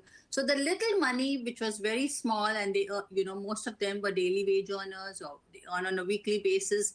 But when you put their money together and aggregated it together, it made them feel powerful, it made them feel empowered, and they were able to use that to leverage loans for upgrading and housing. The next slide, please.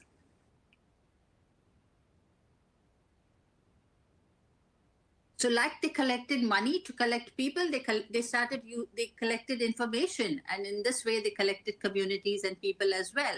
And this was information that the city did not have. So the city never understood the nuances of the slums in the city of Mumbai. So for example, when the community started counting and mapping, and they started realizing that there were different pockets in the city based on land ownership.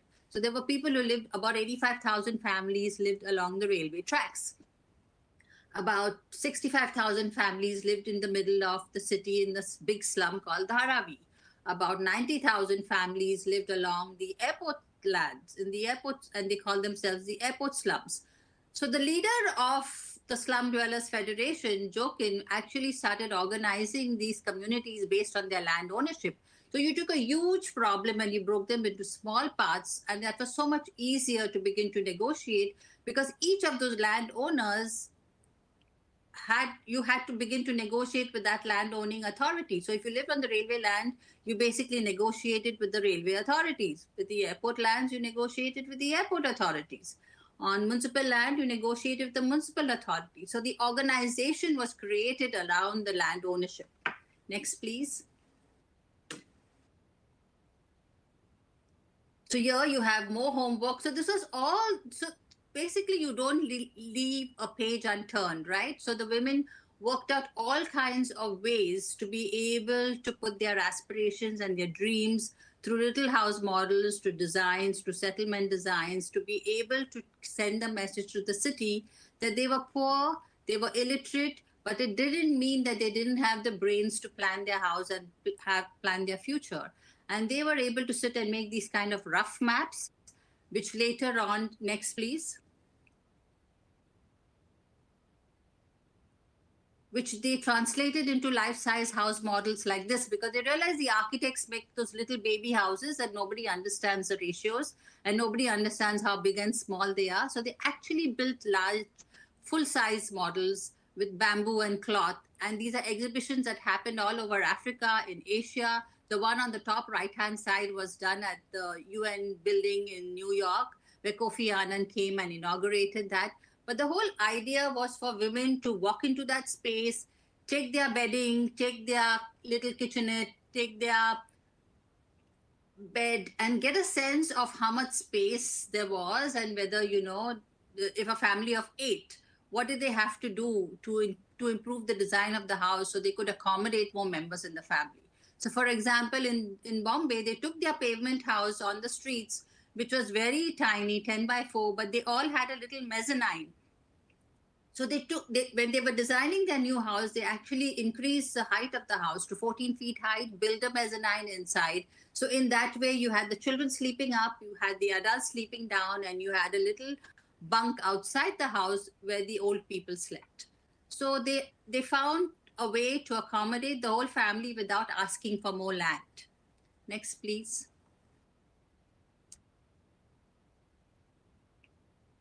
So here on the left-hand side, the same women living on the streets of Mumbai who basically brought me up, that is the building that they developed and they supervised and they constructed for themselves. So it's basically, though it looks 7-storied because that's the only kind of land that they had, and they had to go high-rise because the government was not going to give them more land, but they did the same thing. They took the pavement design, made 14-feet houses in that same building. So all of them were able to accommodate their larger families of 7, 8, 9, 10 members. On the right-hand side were the houses after the tsunami in Sri Lanka in 2004, when they were all washed away. The communities were frightened that they were going to lose their land. So as soon as the tsunami passed away, and before the government started making laws about people not being able to go back to their land, and this frightened the people. So what they just started building. And that is the difference between Asian communities and communities in the north. Nobody is waiting for permissions from government. You start constructing. And the whole logic is the other way around, because if you wait for government, it's not going to happen. Next slide, please.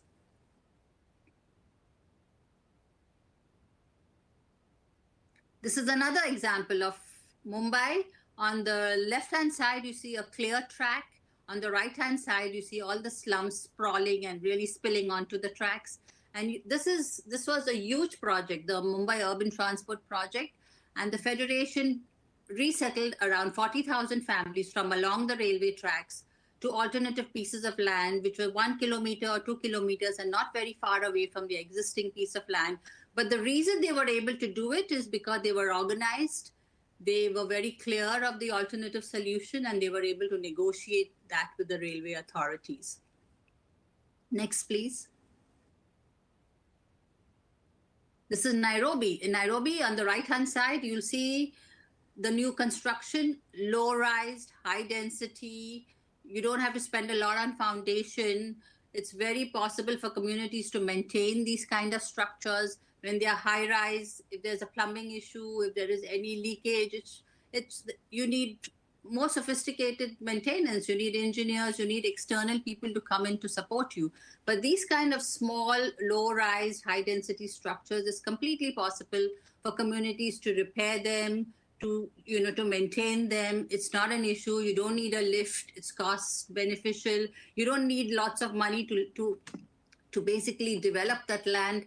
So these were all the benefits that communities began to see of going low-rise. But it's so difficult to put this across to local governments who all want to maximize the land that they have and want people to go high-rise. And all these high-rises, as we've seen, and you all have that experience, that in 10 years, they become like slums. And it's worse off than living on a piece of land. Next, please.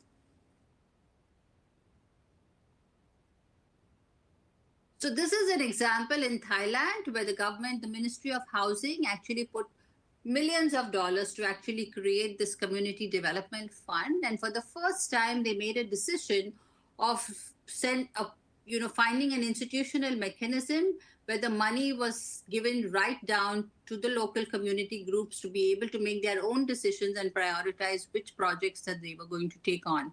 And so communities were organized, they got their act together, they sat together as committees, they sat with their local governments, they prioritized which projects would be phased out and who would get it first, second, third. And it just took away all the headache from the government. And this is so simple. So when communities actually are able to build their capacity to reach this level of negotiation, it's very easy for government to actually share their headaches with communities, and they don't need to carry all that headache. The next one, please.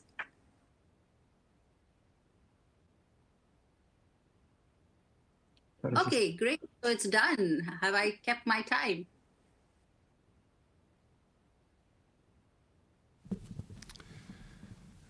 Thank you very much, Celine.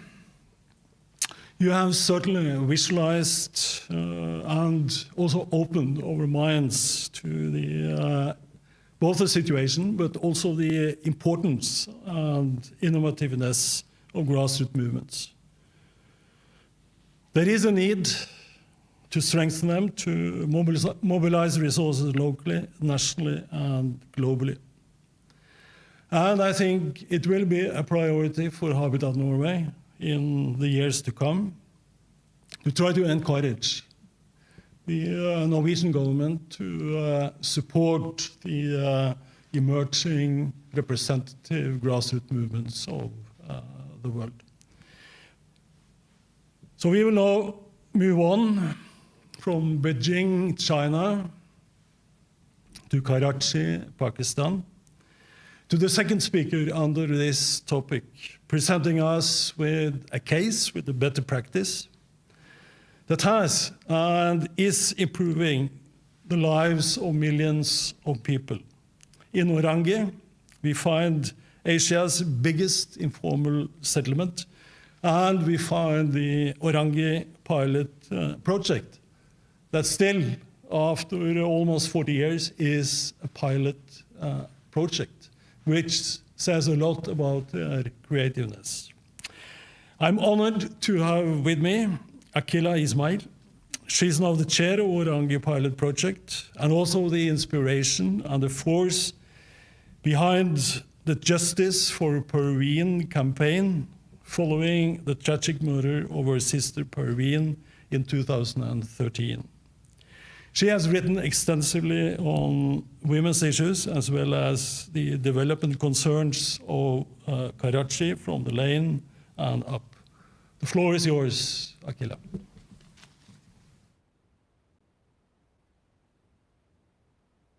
Yeah. You know, the topic that you have chosen it's from the the streets. And that is exactly what Orangi Pilot Project is. And it came about through many, many, many months of just roaming around the settlement of Orangi, which at that time had 0.8 million people. And these were mostly immigrants who came in from Bangladesh and upcountry, etc. Very, very poor, and the government had no plans for them. There was no housing. They were just asked to go into the boonies and make their own houses and make their own lives. So the Orangi Pilot Project was set up in 1980.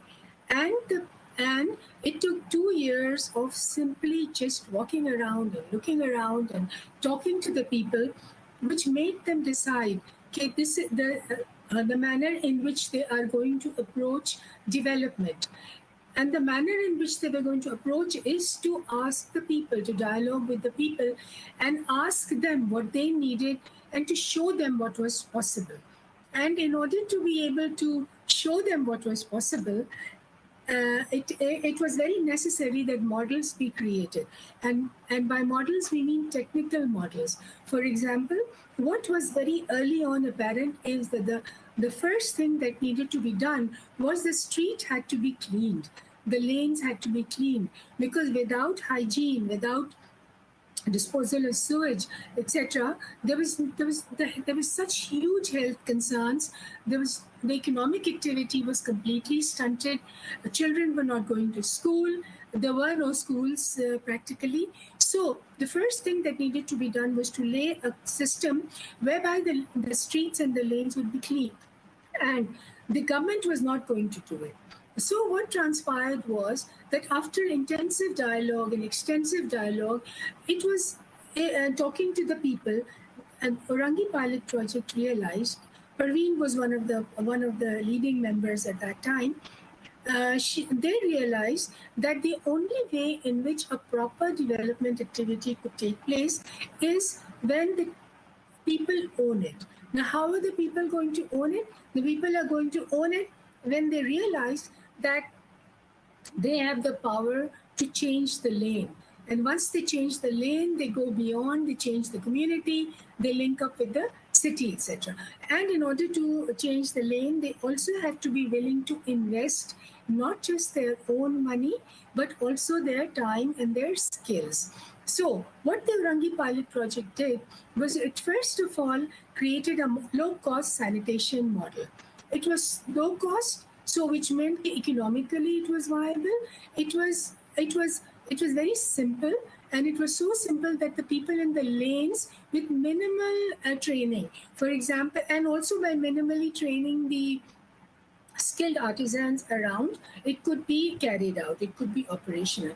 Now, after the model was created, it took 6 months to organize the first street or the first lane, which meant that you organize them in order to collect the money.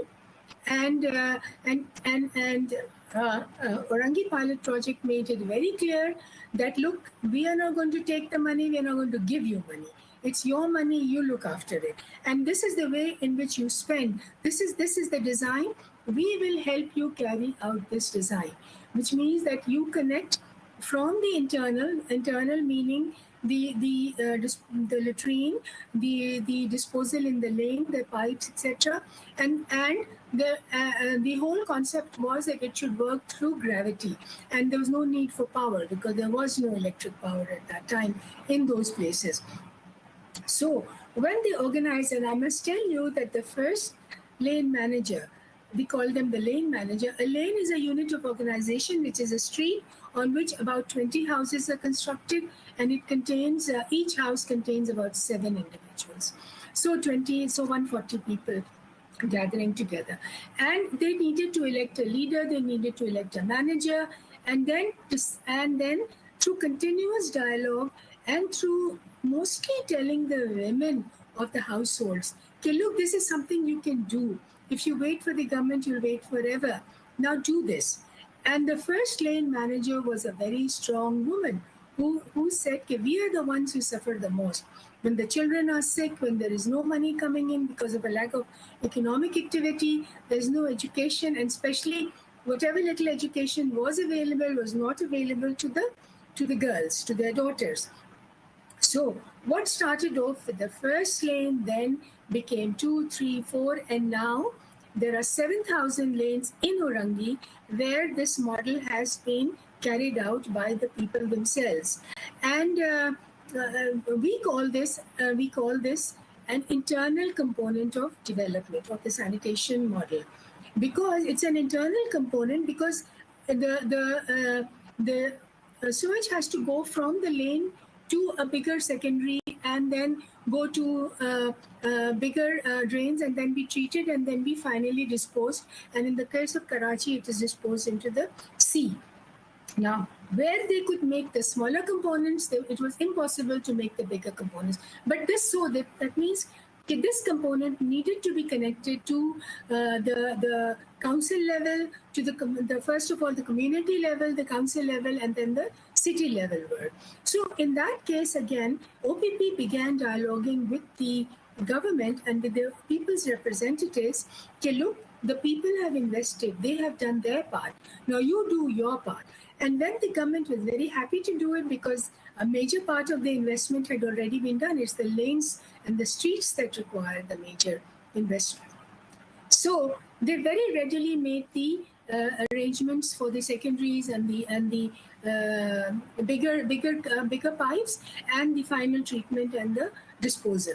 So therefore, what happened was, and in this case, the dialoguing was not done by OPP. The dialoguing was done by the people themselves, with OPP supporting them.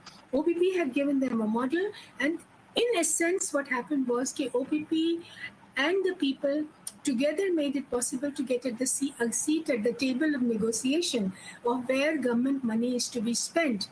And therefore, you had the internal component and you had the external component. We called this the component sharing, where the people did the internal component and the government then did the external component. And therefore, in our opinion, the perfect people-government partnership was developed.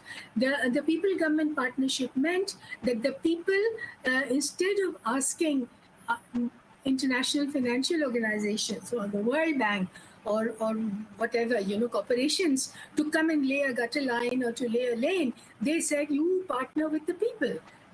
The people will invest what they can, and when you assure them that you will do the rest.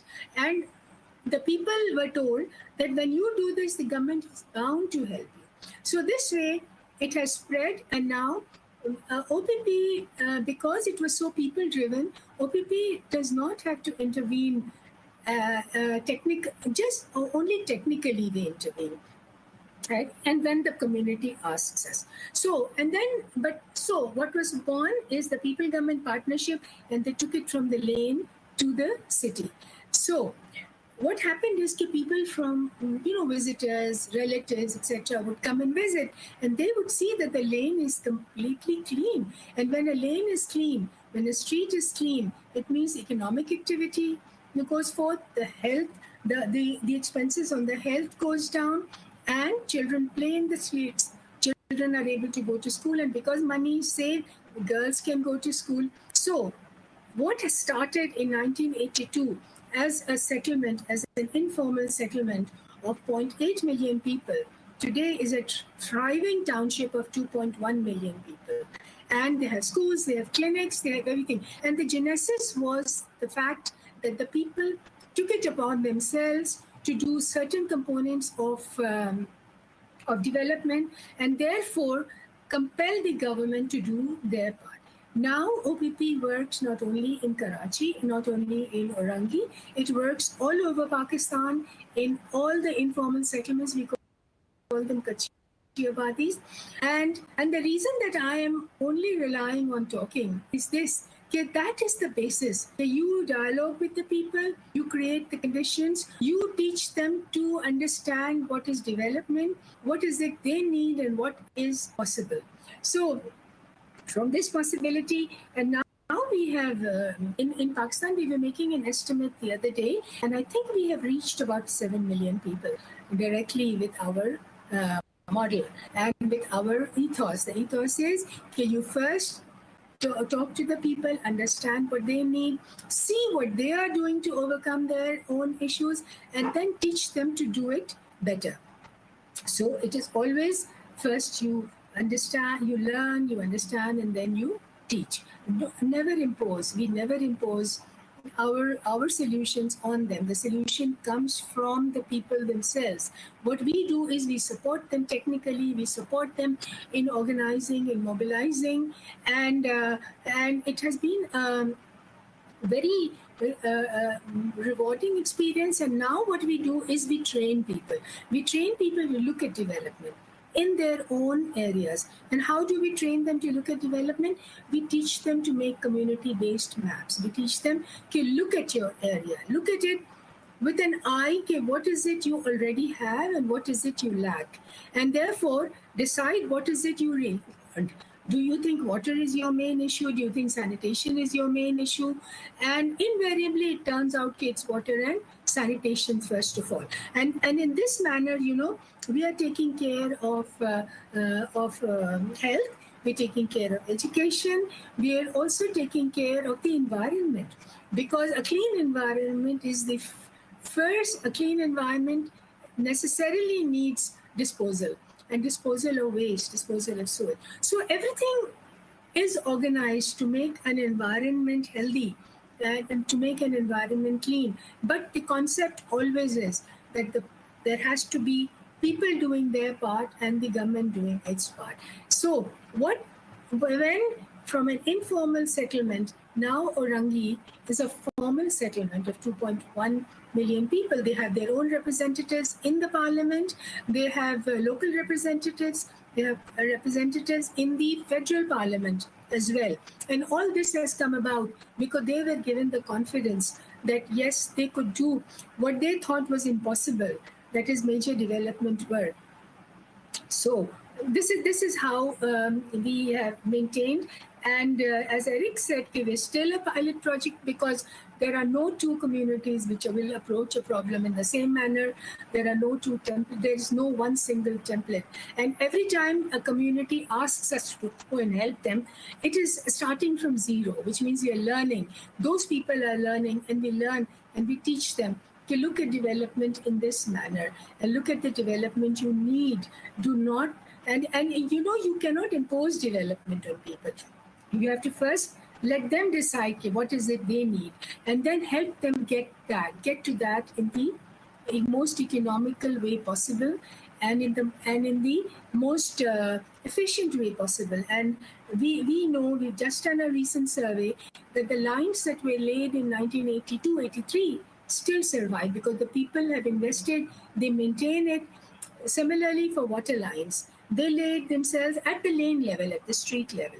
So street power works. I mean, you have to mobilize them, you have to give them solutions, but it is also very important that they invest in it, not just emotionally, not just capacity-wise, but they also invest economically, because it is then that they get ownership, and it is then that they get a seat at the table with the government.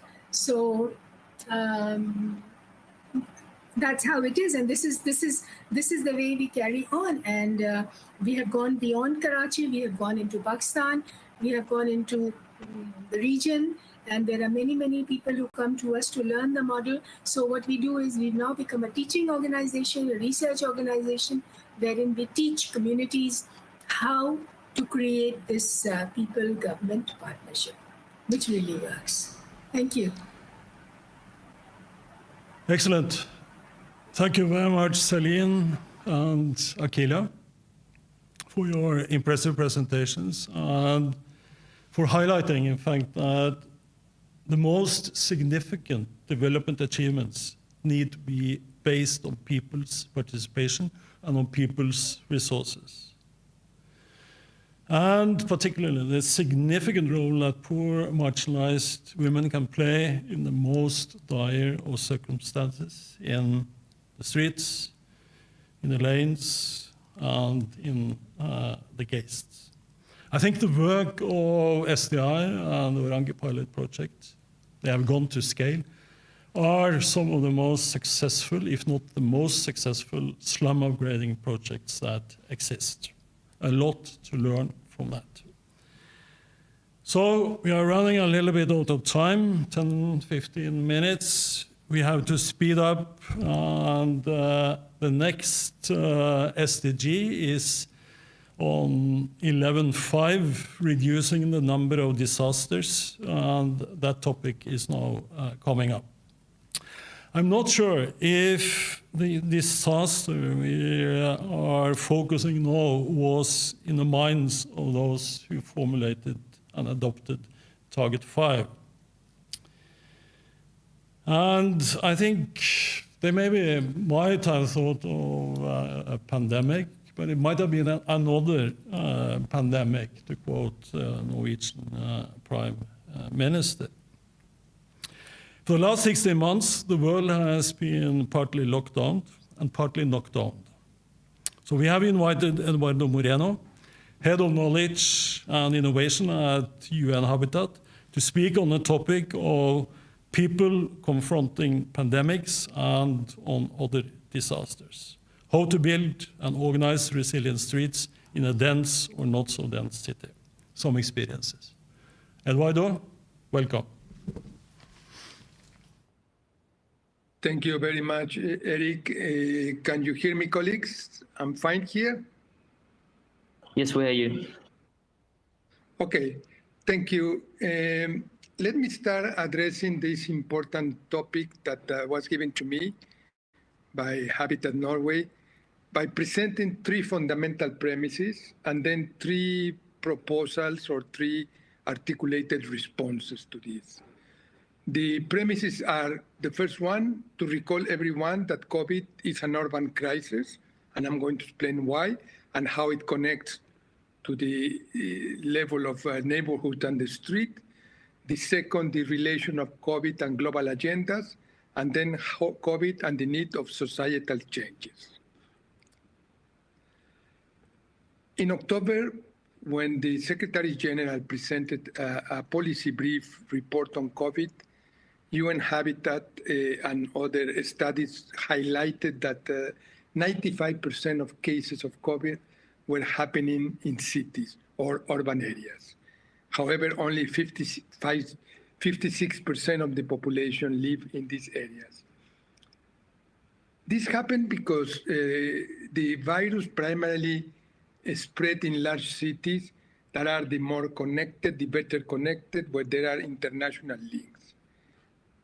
Since October to now, UN Habitat has developed something that we call the City IQ, which is the most important global database on city responses about COVID, 1,700 cities. We know now that in the second and the third outbreak of COVID, secondary cities, small cities, rural areas were also seriously affected by COVID. However, even in these conditions, the pandemic will be considered an urban crisis. And I would like to tell you why. Because if you remember Ebola or H1N1 or any other epidemic or important pandemic in recent years, urban centers play a very central role in solving the problem of rural areas. We talk about the territorialization of the response in which regional planning play a major role. I would like to recall, for instance, at the end of 2015, when the Millennium Development Goals finalized and a final report associated to this was produced, it was mentioned that 700 million people were lifted out of poverty and 500 of them from rural areas. However, and this is the connection that I want to establish, in these 500 people living in rural areas, most of them, the great majority, were through urban-based plan activities. So instead of a dichotomy, we are looking at strong connection that will move us to neighborhoods and also to streets. Second point, global agendas, New Urban Agenda, SDGs, Paris Agreement, Accord, and others, they were not wrong. They continue to be with COVID, a manual of procedure. They are our navigation guide, the critical route, and they are also aspirational and very concrete in leading and telling us the way that we can go out of this situation, and recalling us that the old normal is not that it got tired for the new normal to come. That happened because there was a tragedy in the social, the economic, the environmental conditions with very high cost and with a moral toll. In other words, global agendas still can help us to think our action in cities and to move out in a definitive and sustainable manner of this crisis. Point number 3, any proposal at any level that we are going to make in the city, in the urban, will not take place if there are not necessary institutional and social changes. We need changes of social cohesion, of identity, of sense of belonging. I would even say proposing a revolution of empathy, and that can only happen at the city level, at the street level, the place where these societal relations are taking place. When the Secretary General was asked in one moment, what was one of the most important changes that COVID brought, he mentioned something that was very close to what I call a change in the sense of place. We know now that a different urban and space design is needed, but what we need is a sense of place change. This will call for a rethinking the geography of proximity, of distance, of time, space, and also the mechanisms that regulate our societal interactions. And for that, streets play a fundamental role. They are not the funding block of planning and the system of cities. They are the beginning of societal relations and the way our civilization materializes and expresses. Streets are, and sometimes we tend to forget this, the scenario where an invisible fight between the public and the private is taking place. A fight that the public has been losing in last years. And we can express this, for instance, when we can see that public spaces and streets reduced by 20% in the last 25 years. This is interesting because we have more technology, stronger institutions, more presence and participation of civil society, but still the public is losing in the design, in the organization, in the way the city is being sold and presented. That's why we propose that urban planning should be brought as at a level not of technocratic exercise, but as a public good exercise. We need to democratize public space. And for that, participation is the beginning and the first step for that. But in many places, we need to acknowledge that participation appears more as a state concession. However, it should be a right that we need to learn how to make it viable in the urban space. I said 3 proposals, and because of time, I'm going to be very fast, but of course we can create conditions to come back to some of these elements and proposals with more time and the possibility of follow-up.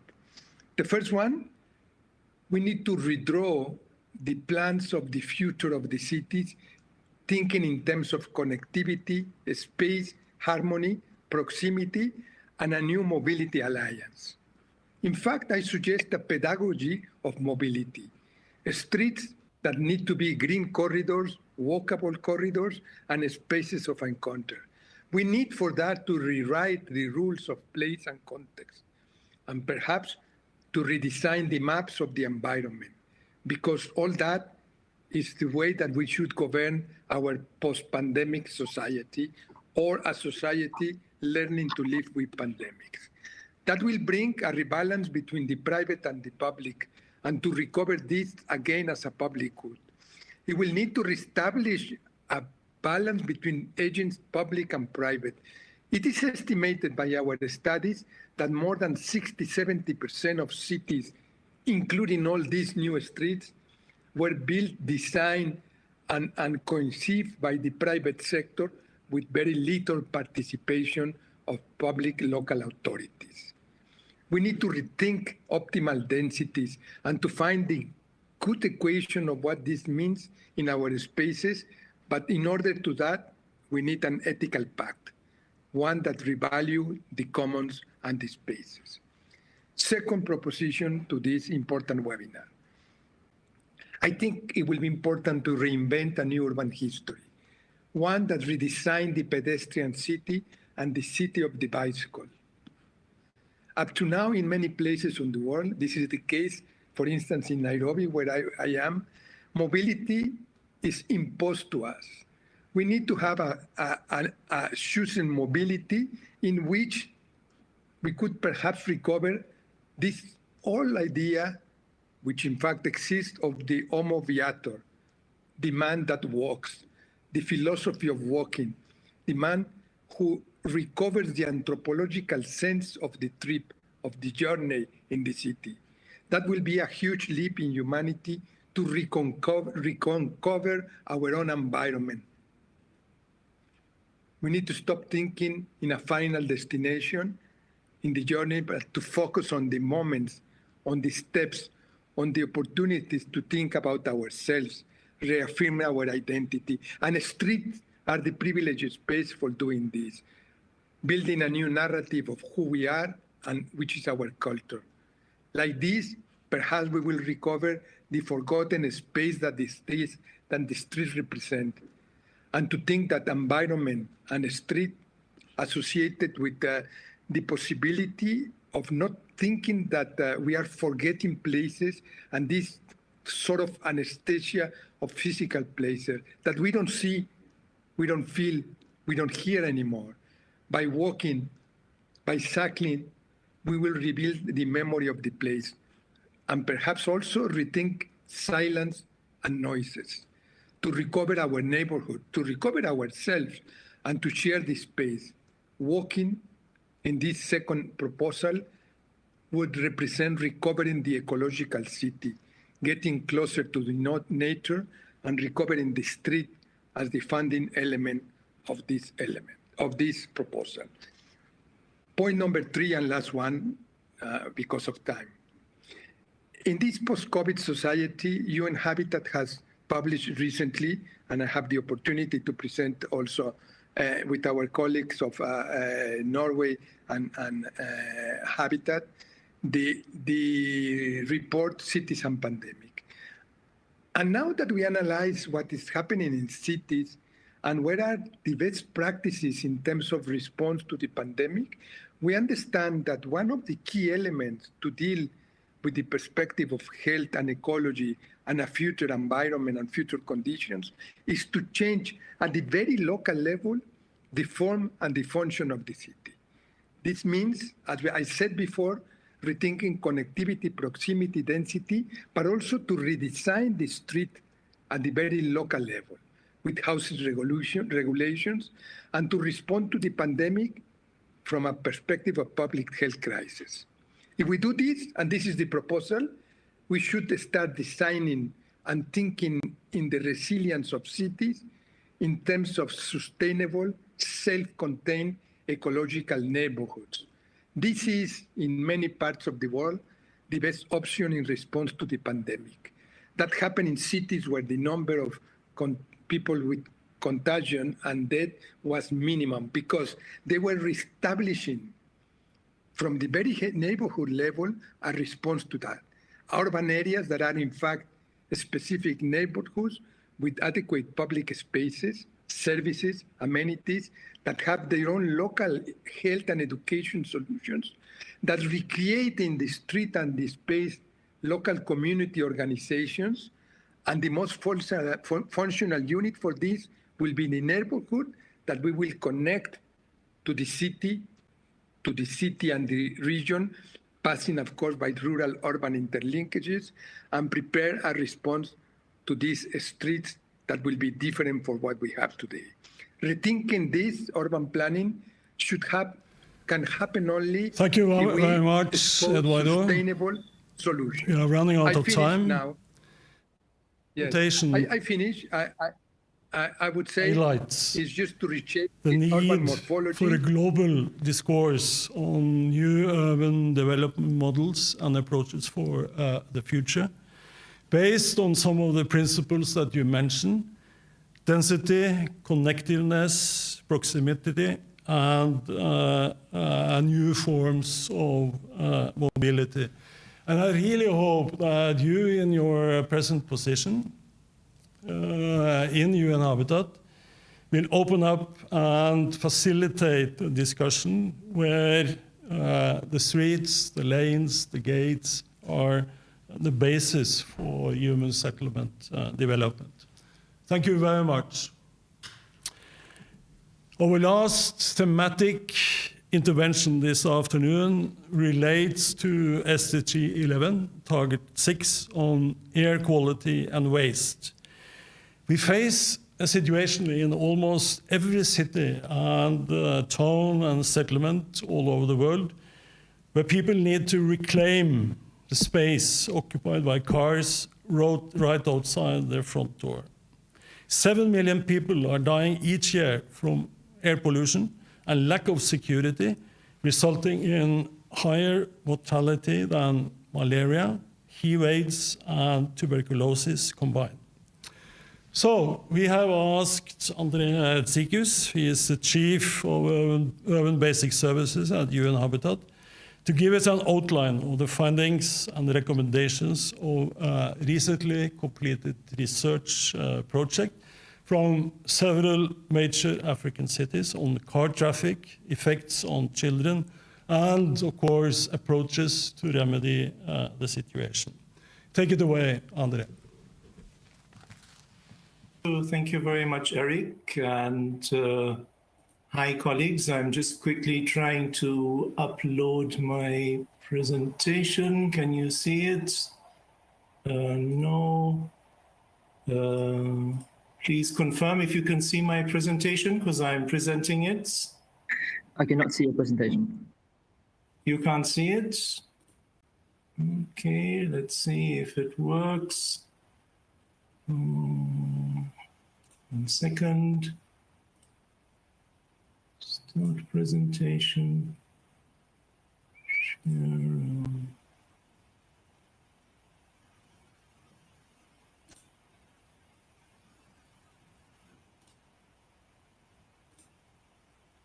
Okay, sorry, it's not working. So I'll just leave out the presentation, colleagues, just to save time. Thank you very much.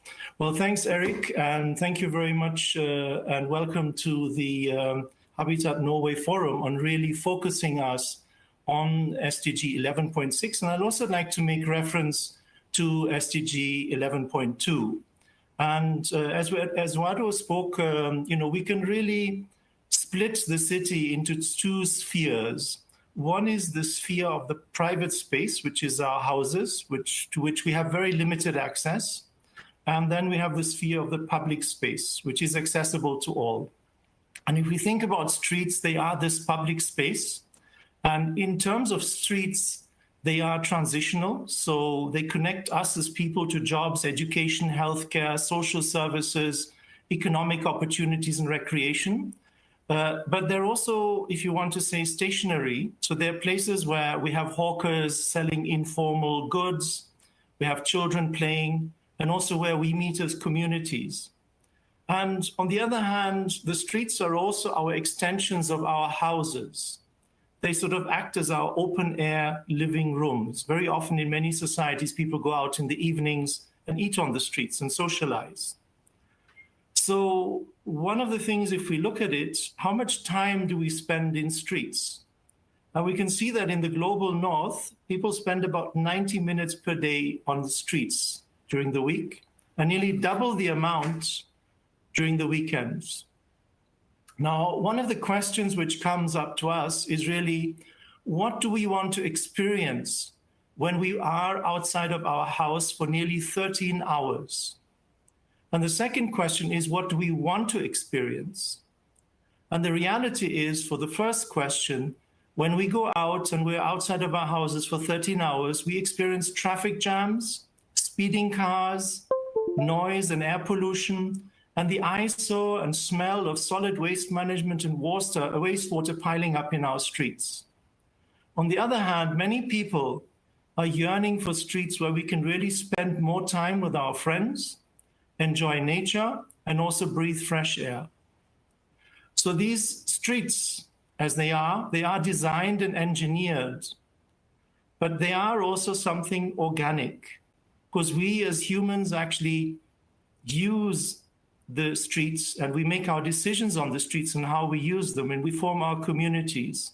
So if we look at that, how our streets are looking is actually something like a window into the soul of the city, or into the soul of this living entity, which is a city. And it is also a mirror of our own culture and society. So if we really want to get the streets right, we have to design them based on human values, which respect the needs and the rights of all people. And I'd like to sort of give you some concrete examples from UN Habitat in the area of waste and also on pollution. Now, if we think about waste, we should look at this in a broader context and look at also how we're wasting space, how we're wasting time, and also how we're wasting the lives and the health of our people. Many streets allocate a lot of space towards private cars. When we go through our streets, we see many cars parked on these streets worth billions and millions of dollars. And cars are actually parked 95% of the time. Out of 168 hours in a week, the average car on the road is only 9 hours. So that's actually a very inefficient use of space and very inefficient use of our vehicles. And the average car will actually see its value drop by 45 cents every hour we're parking it out on the street as depreciation. And of course, when we're in motion, what we're experiencing is traffic jams. Some cities have actually developed commuter pain indexes. And if we take, for instance, the city of Bogota in Colombia, the Bogotans actually spend 272 hours, which is 10 days every year in traffic jams. In Cairo, just as an impact in terms of loss in GDP, Cairo loses about $8 billion a year due to traffic jams. In Uganda, 10 people each day lose their lives in road accidents, and those are mainly pedestrians and cyclists. 300 million children live in environments where air pollution exceeds 6 times the international guidelines. 570,000 people die from largely traffic-related air pollution every year. All these people don't have fair and equal access to streets. Streets thus need to be reclaimed for the users of non-motorized transport, for public transport, social interaction, leisure, and economic opportunity. To deliver these inclusive streets, Habitat has sort of in general given a guideline that we should be allocating 30 to 35% of our public space towards streets. And if we're speaking about streets, we're not speaking about highways and flyovers. We're speaking about prosperous streets which are well connected with densities, but then also allowing for transport modes such as public transport, walking, and cycling. If we go to slum areas, low-income areas like Kibera, the street space only allocated is about 12% of land use. So there is actually quite an intense pressure on those streets in the slums to deliver the necessary functions a street should be giving. So what we've done in Habitat, we've done an innovative study where we used sensors, stress sensors, brainwave stress sensors with children to actually measure the stress a child goes through when it walks in the morning from the house to the school. So we've measured these stresses and we've combined the stresses in the children with real-time data on air and noise pollution along the street in Kibera. And we've also done surveys on this.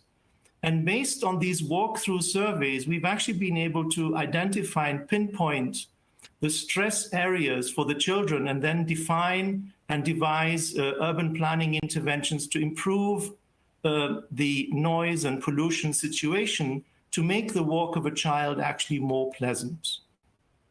As another example, our Urban Pathways project, which looks at mobility, energy, and waste in streets, we've started a program on eco zones. So we've worked in Belo Horizonte, and Belo Horizonte is a very car-oriented city, where we, in an area called Santa Teresa, set up a neighborhood into an eco-zone where for 1 week, the cars were actually banned and people were reclaiming the public space. There was traffic calming, bicycles were used to move around, and green spaces were created. And this actually resulted in a great environmental improvement in this area, and of course also building the community. In addition, we've also done open street events and habitat in both Africa and Latin America. And in an example, in Nairobi, we started a traffic calming public space initiative. And this initiative, by measuring the air pollution in this area, we could demonstrate that the air pollution levels reduced by 50% in this community. So this was evidence which we could use to feed into sustainable urban mobility plans into other cities to actually traffic calm, and you will then reduce the air pollution in those areas. And this temporary experiments which we've done in Nairobi and Kampala have now become permanent features on some of the streets in those cities. Now, if we look at the streets, it's not just a question of pollution and mobility, it's also a question of waste management. The collection of waste is very much determined how our streets are designed and laid out.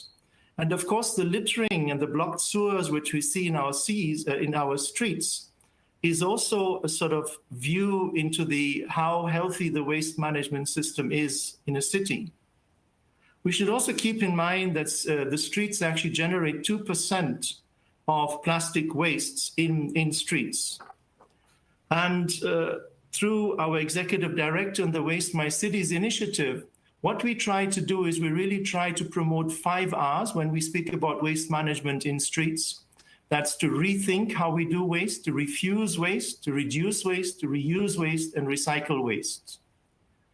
And as part of our program, the Waste-Wise Cities program, we have started a Waste-Wise diagnostic tool, which is based on the SDG indicator 11.6.1, where we work with cities on analyzing what kind of waste is generated and making suggestions on how the waste management can be improved in the city and coming up with clear points for interventions. Another example, in addition to these city diagnosis tools and guiding cities on improving their waste management systems through transfer stations, other examples and investments, is that we've worked with the Lebanese Ministry of Environment, where we've set up reverse vending machines in the city, where people could dump their empty packaging containers, and they were actually provided with mobile call credit in return for actually dropping their waste. Other cities have done this in Indonesia on buses, where you would bring your bottles and put those bottles into the recyclables bin, and they would get a free bus ride out of this. I'd like to sort of finish my presentation with an example from Afghanistan, where we've actually worked, our colleagues have worked from UN Habitat with 12 municipalities in actually providing job opportunities for urban poor through a Clean and Green Cities program in Afghanistan, which was really focusing on setting up public waste bins, solid waste collection, and street sweeping, and of course, increasing the pride of the cities. So with this, dear colleagues, I'd really like to thank you very much for your attention, giving you a quick overview of the linkages between streets, waste management, and air pollution. Thank you very much for your attention. Thank you very much, André, for a most stimulating presentation. I think what you just have told us, what you just have presented, underscores very much the importance of habitat normative work. And I think Norway has a lot to benefit from a partnership with UN Habitat on research on adaptive approaches to urban development. So Norway should take up again, based on the knowledge and experience we have gained through 40 years of cooperation with UN Habitat, We should take up again our partnership that was so disgracefully cut last year, as I said, after 40 years of collaboration. So thank you very much, Eduardo and André.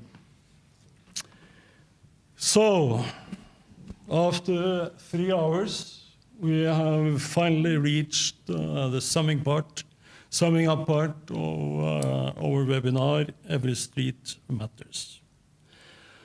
The topic is almost obvious given this morning's government conference on the SDG action plan.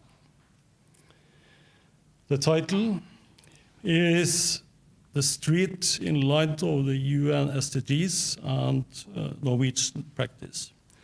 So I invite to the rostrum Ellen de Vibe, former Chief Town Planner of Oslo, now board member of Habitat Norway, Master of Science in Town Science, and highly profiled activist.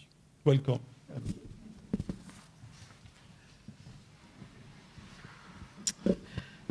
Thank you very much, Erik. It's a bit late in the day, but let's hope we stay awake still, although it's a digital webinar.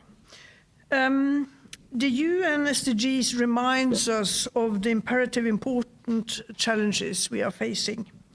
And today we expected the Norwegian government to pass a white paper and an action plan for implementing the SDGs. Unfortunately, it didn't come when they had their webinar this morning, but let's hope it comes before the summer holidays. At the webinar, I would just quote a few things that was said. For instance, a CEO said that we need not new technology, we need new behavioral changes. And CFO said that sustainability is also about social dimensions. That was the head of the Finance Norway.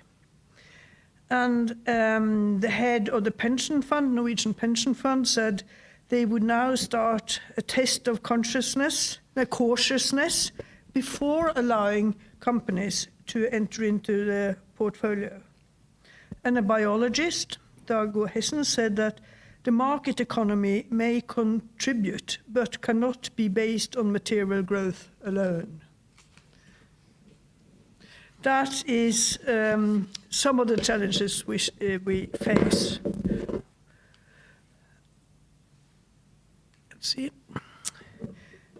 However, our common challenges, as I said, are huge. You know Kate Roever, who points out clearly in her donut economy theory that we need completely new ways of accounting for the reuse of our resources. Our bottom line economy prevents appropriate strategies, she says. Fundamentally, our actions have to stay within the limits of the capacity of the planet, or the donut, the green circle on the illustration, no more and no less. As we have seen very clearly in previous presentations today, our individual actions matter. The world has huge variations on how climate friendly we live, as you can see from this illustration. Norway is not doing very well. We may ask, to what degree does our high level of consumption comply with the principles of climate friendliness and human rights?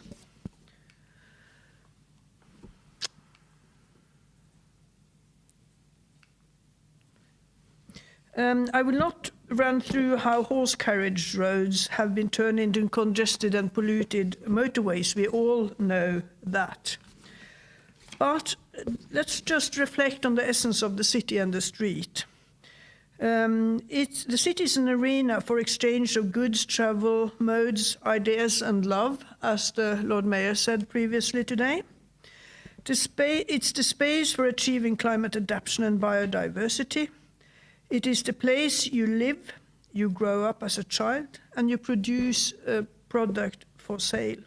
In other words, it's the place you move about to cater for your household. It's a tool, the city is a tool for our lives. And the Lord Mayor also mentioned Jon Pløger today. As she said, there may be friction and struggle, but in sociological terms, the city has a particular role as a meeting place.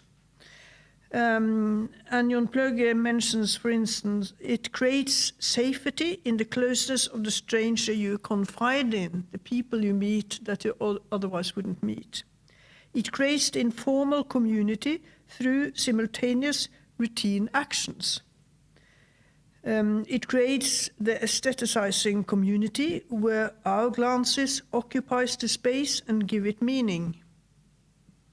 And I think Anna Falu referred to Anne Michaud earlier, which has also said the same, how the glance is an important part of our meeting place.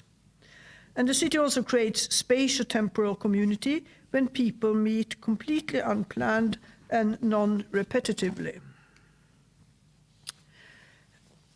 The city of Oslo had the car-free livability program going for 3 years. And it was about bettering the environment, pollution-wise, but also increasing city life.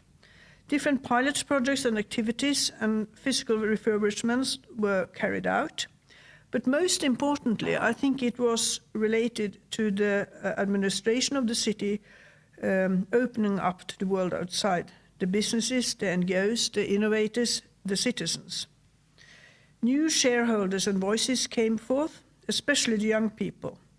The need for new methods of planning, the use of public land became obvious, and we turned the traffic hierarchy around, giving pedestrians and green mobility priority. Salvador Rueda, the Spanish biologist, introduced the superblock concept in Barcelona. You can see his drawing here, showing how poorly we cater for pedestrians very often. Superblocks, however, view the streets as the basic arena for family and social life in the city. And when we carried out the car-free livability program, after 1 year, today I think the results may be slightly different, probably due to the pandemic, but half of the respondents said they wanted more car-free streets in the city centre, they wanted more car-free streets generally, and they were willing to drive less to meet climate goals. Simultaneously, you see that a quarter of the population were against these things. Railroads and motorways often restrict people's equity and use of city, so also in Norway. When the fringe city is being urbanized, it is important to downscale and redesign the roads into streets that make it easy for pedestrians to get across to wherever they want to go. Making streets arena for city life commercially, socially and aesthetically also requires new modes of transport, and we did smile a bit when we saw this plumber transporting a water closet on his bicycle. Human innovation and human scale is important. The development of streets is very much a project of democracy. We've heard that earlier today. And the city of Oslo has different types of design guidelines, for instance, requiring 1,000 square meters of public space, not communal space, but public space, per 20,000 square meters of floor space. But the space code is not enough. A striking characteristic from the car-free livability program was the need to cooperate with different shareholders. Sometimes we succeeded, sometimes not. These photographs are from the socioeconomic less affluent district of Furuset, where an area improvement program has been carried on for about 10 years in collaboration with the local community and NGOs. Is that? No. And the Danes have a theory that which they called the municipality 3.0. After the war, municipality 1.0 was when people came quite modestly to the local authority and asked to be allowed to buy some building materials. Municipality 2.0 was in the 80s, when during public participation, especially related to services for elderly people, the city was still the one that always decided. They listened, but they always decided. Now, with Municipality 3.0, we are in a period of shared responsibility and co-creation, where civil society are an equal partner. That puts a lot of challenges into public administration, I think. And I would just like to show you some physical elements that I think are important. For instance, the local historic building that gives identity to a new transformed housing area and refurbishment or restructuring of an industrial area. On the right bottom, immigrants leisurely fishing alongside the harbour promenade. This lady I talked to on Friday, she and her husband had caught 20 mackerel that very day. And to the top right, restructuring of a street at Ensjø, where the local brook also is reopened. But it is also, as the Lord Mayor said, a struggle for the right to the city. Street space is limited.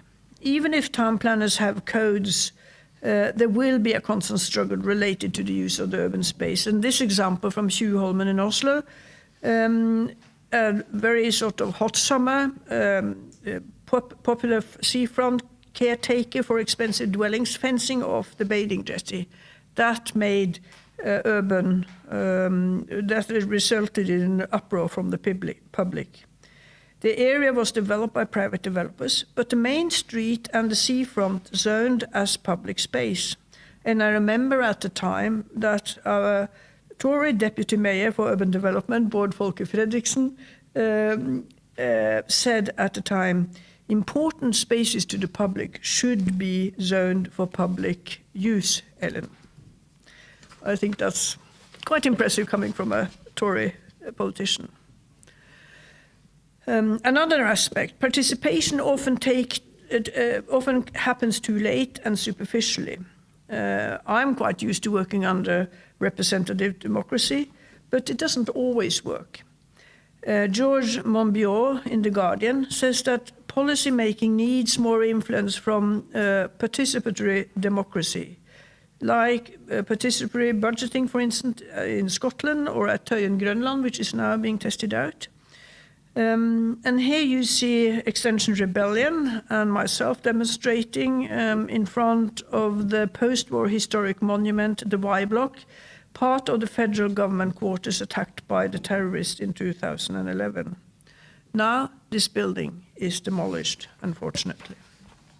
But I think perhaps it will help for other projects in the future.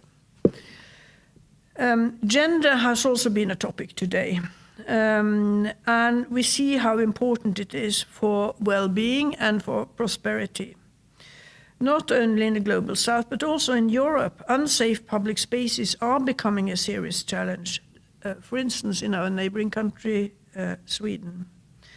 Eva Storessen's pavilion project in Old Stone Town at Zanzibar, giving different types of layered and shielded spaces for women, could also be applicable to elderly people and children. In European cities, different types of temporary or permanent outdoor facilities, also unisex ones, are becoming more popular. I'm sure that we can learn from each other how to locate, design and light up these spaces. Because, as Anna Falu said earlier today, safe cities for women are safe cities for all.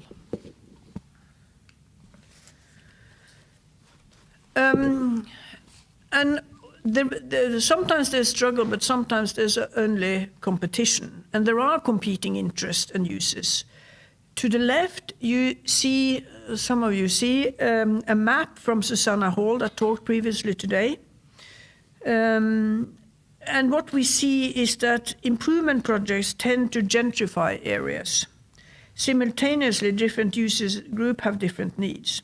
The left drawing, as I said, from Susanna Hall, of a street in Bristol showed the country of origin for the different uses or vendors of the street. And other drawings she has show how the pattern of origin changes over time. In Oslo, we have a somewhat shabby and unsafe square underneath a motorway at Grønland. During doing up the square temporarily has been part of an area improvement program. The ethnically Norwegian part of the population has wanted playground facilities, and the pavements have been painted, and last winter a skating rink was installed. However, an alternative has been proposed for food market based on global food traditions that could enable immigrant women to have income of their own. None of these activities are better than the other. The main challenge, however, is how to create a participatory democracy that allows for a combination of these needs. Or put in another way, whom are we gentrifying for?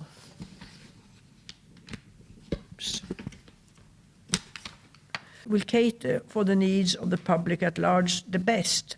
It may be of high architectural quality, or it may be simpler architectural quality. If it is located and has a value of excellence, it will be used whatever. Finally, very quickly, a few comments about biodiversity and climate. The network of public spaces is important for climate adaptation, as I think we've heard from Moreno today as well. Oslo have for about 3 decades, I think, made the river structure our urban development. Riverbanks have been opened, the water has been purified, and flood maps give fundamental premises to how to densify the city ahead. And rewilding the city is important for both people and biodiversity. To the top right, when my granddaughter jumps energetically into the recently purified water Harbor Sea and the naturally and quickly purified Alna River at Grorud, or the reopened Hovin stream, we are sure it makes us a nature thrive. And of course, nature is an important basis for urban agriculture as well as for living creatures like birds and animals. With 100,000 new trees planted and educating children in cultivating the soil, there is a hope for reaching the UN SDGs, I think, within the next 10 or 9 years. The streets and public spaces must cater for all types of activities and beings. They may also exhibit the UN SDGs to everybody, like here in Aarhus. Thank you for listening. Thank you very much, Ellen. Thank you for summing up 15 interventions during the course of 3 hours in an excellent way, and doing it against the backdrop of the struggle for the city in Oslo. Just let me mention that you could find the whole webinar on YouTube. And please feel free to delve into the many fascinating presentations that have been made today. So, Ellen, you will now go on moderating the panel discussions. We have representatives from 3 political parties, as well as a representative from the Norwegian Housing Association. You are all very, very welcome. Please come to the rostrum, and Ellen will take care of you. Hvordan skal vi bruke?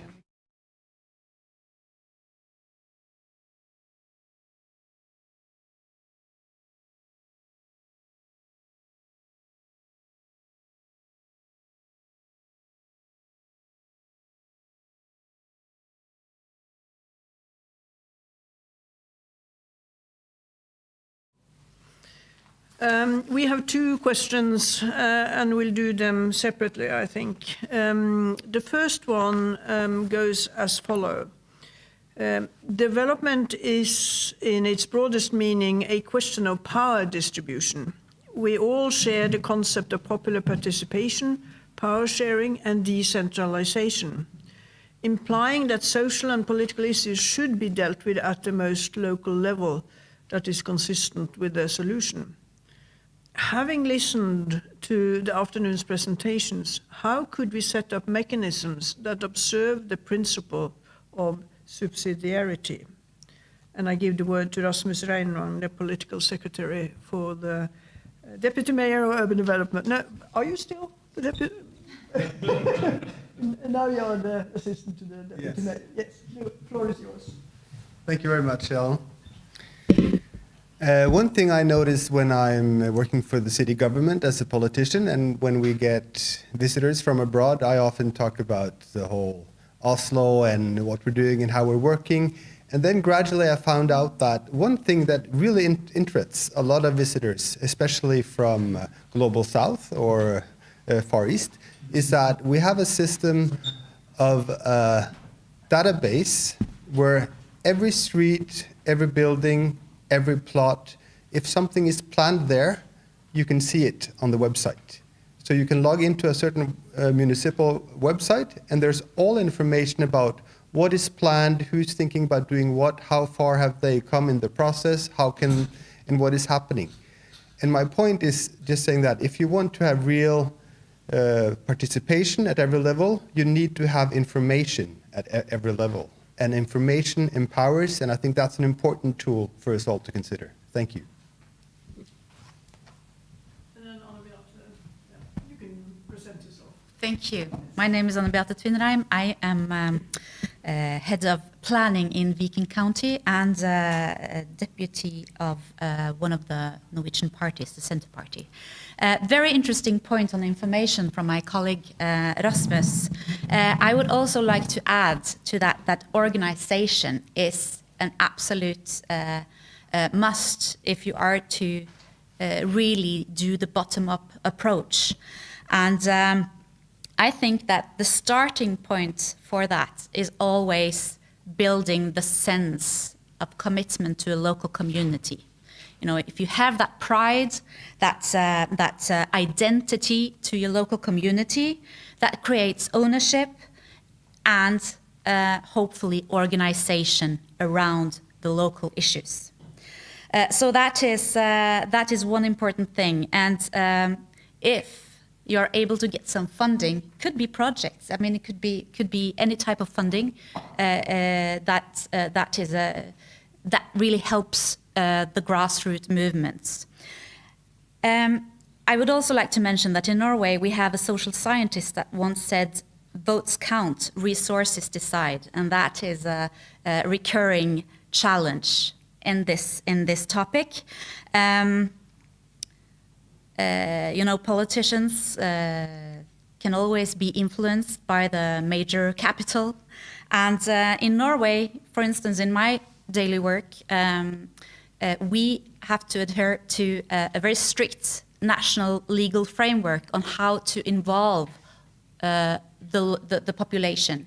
However, in order for us to involve the local population, they need to organize. So again, organization is very important. Thank you. Do my job and introduce Anders Roever Larsen, a long experience on urban planning in Oslo in various positions. I won't say anymore. The floor is yours. Thank you. And that, I think, is also my introduction as a former advisor for the city government, but also a member of the city council. And now I'm the local mayor of the district of Grorud. And then I find this question very relevant and interesting to discuss. I think that participation and ownership is easier to get when you work locally. I see it through my political work. The levels of power is challenging and also often a subject of conflicts. I did my master's degree on mediation and conflict resolution, and my master's thesis found or focused on the local area of Groruddalen, or my street or my backyard. The area is densely populated and developed from rural zone into one of Norway's largest residential areas during the 60s and 70s. Ellen had some in her presentation about that. The population grew about 572% from 1949 until 1980. And Groruddalen is an area of great challenges regarding industrial activities, car traffic, living conditions, environmental issues, and air pollution. But also one of the places where people don't make their voice heard, they don't protest, they don't vote, not as much as other inhabitants of the city. So the locals in this area, they feel that there's a conflict, and the people describe to me in my interviews for this degree that they felt left outside. I think the solution is to focus on all parts of the city, to include all kinds of people, young people, elderly people, people with less resources, and you also need to make universal solutions and work along the equality line. Thank you, Anders. The last and odd one out this evening is Christian Marius Stryken. He's not a politician, but he works for a very important body in Norway, which is the Norwegian Housing Association. The floor is yours. Thank you, Ellen, and good afternoon, everybody. I hope you're still awake. It's a very warm and beautiful night in Oslo, so we are somewhat dizzy, although we had a coffee. Anyhow, I do work for the Norwegian Cooperative Housing Association, and that is a very important distinction, and I will explain why. But before I do so, I would like to agree to two of the previous speakers. Information is key, organization is key, but commitment is essential. Commitment is what makes you act. And that's when we come back to the Norwegian Cooperative Housing Association. We are an organization of 1.1 million people, and we call the members house owners. They are owners of flats and different types of houses. And that's a very special feature of the way in which the Norwegian society is organized. For the last decades, 80% of the population has been owners of their own houses. If you compare to most European capitals and many other countries, it's quite unique. But the thing is, they don't just own their own houses, they own their houses jointly. They own houses together. That's why we call our organization for a cooperative housing organization. And if you own your own house, and you have practical problems, you have environmental problems, you have maybe social issues in your environment, well, if you own something together, you try to solve the problems together too. So coming back to your question, the redistribution of power, well, it has always been the power of the owners, and they run the larger corporation. Of course, there are frictions from time to time, but still the power is in the hands of the house owners. Thank you. Thank you. And when you say house owners, you mean dwelling owners, because it could be single-family houses or it could be flats and things like that. Yes. Let's move to the next question. I'll read it up. Many Western countries, including Norway, have a high level of consumption, for instance, related to construction works of technical infrastructure like streets and public spaces. We should, in order to meet the Paris Treaty, primarily purchase short-traveled materials. We often need, however, supply of materials and products from other continents. Will your institution or political party secure Norwegian legislation demanding compliance to the UN human rights rules and safe working conditions when we make these procurements? Buying so much, it will make a difference. We go the opposite order, I think, so we can start. I'm in the privileged position of not being a politician on this issue, and I'm not struggling to find a way in which to shape a new governmental platform for this fall's election. But as a representative of a cooperative housing movement, which is global, I can assure you the answer is yes, that's something we really support. And we can find ways of arguing in favor by looking at our criteria, which is international criteria. We have concern for the community, is one principle. We are very much focusing on membership, economic participation. And from economic participation, there's another notion which is called emancipation. So the core principles, to put it simply, in our movement, in all its shapes and forms globally, is a vote for yes.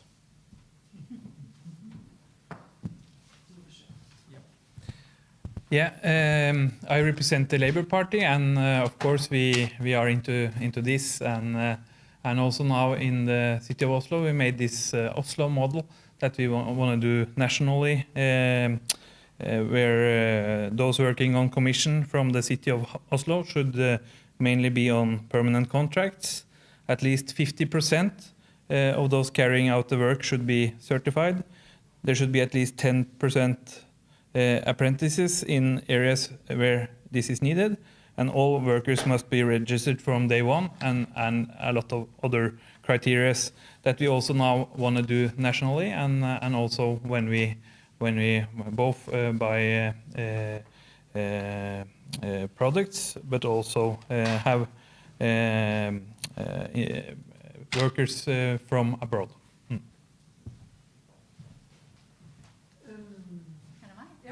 It's my turn. Thank you. This is a really interesting issue, and it, in my view, procurement issues it's a very interesting and undercommunicated. Undercommunicated. Thank you. It's late in the day. Political tool. It's a really interesting political tool to develop. We heard from Oslo that they have implemented it. In my county, in Viken, we have recently implemented procurement tools that emphasize both social and environmental elements, as well as emphasizing local procurement in order to get local jobs. However, in terms of international procurements, my party, the Center Party, will definitely work towards such international rules and implement them. The question is, what to emphasize when you do procurements. And for too many decades, price has been the only sort of relevant question that politicians have asked. But I feel that there is a change in the air, that concerned citizens and engaged citizens are more aware of the issue, and therefore approaching politicians saying, we are not only concerned about price, we want the ethical standards as well. However, one issue is that for many decades, the international guidelines on procurements, for example, in the WTO, has been a hinder in that work, and that means that, again, concerned citizens need to put pressure on local communities, local politicians, who again can fight for these standards on a national and international level. Thank you. Thank you very much. The answer is yes. I'll expand a little bit. I mean, we have a lot of treatises in the UN. We need a sustainable planet, economically, socially. We have 17 Sustainable Development Goals. Of course, all public procurement should contribute to us reaching those goals and not maintaining structures keeping us away from reaching those goals.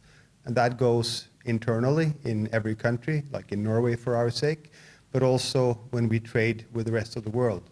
And not only that, my party has a very radical also take on Norwegian economy. We have an immense sovereign wealth fund built up by petroleum money, more than $1,354 billion, which we today invest blindly in all kinds of status quo global economy companies. We believe that big treasure of money, which has actually been created by selling oil, should be set into work to contribute to sustainable development goals all over the planet, and so that we not only procure but also invest to create the planet we actually want.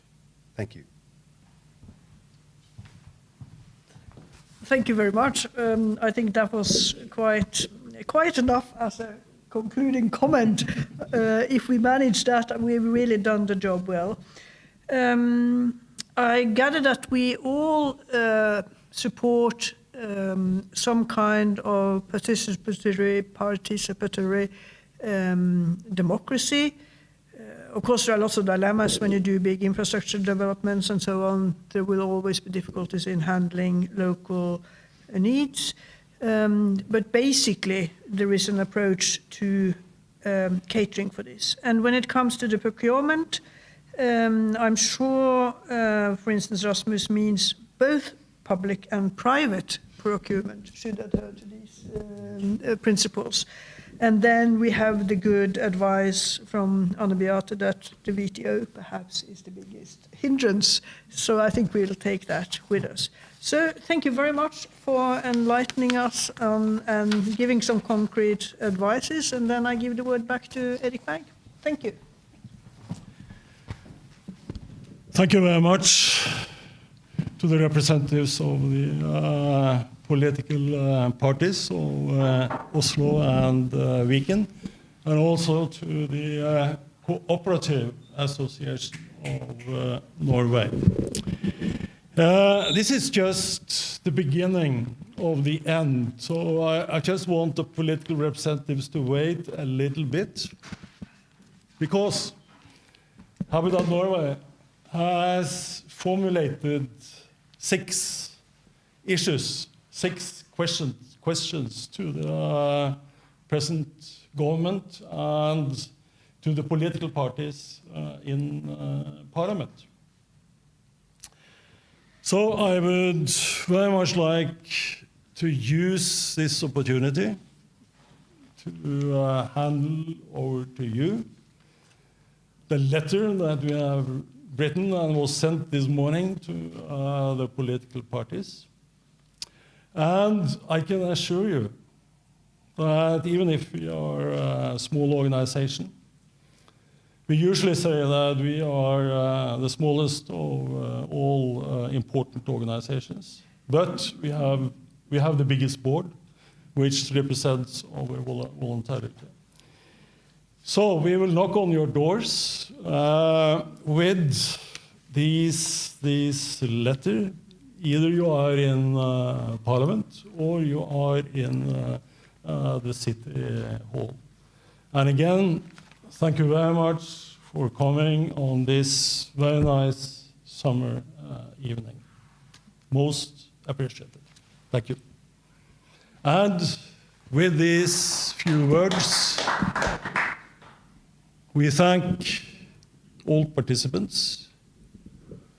We thank the speakers, and we thank the organizers, the Polytechnical Association of Norway, Mette and Vetle's team for an impressive performance. We have brought together speakers from Canada in the West, Argentine, Nairobi in Africa, Kenya, Karachi, and China, Beijing, and of course also London, UK. Thank you very much.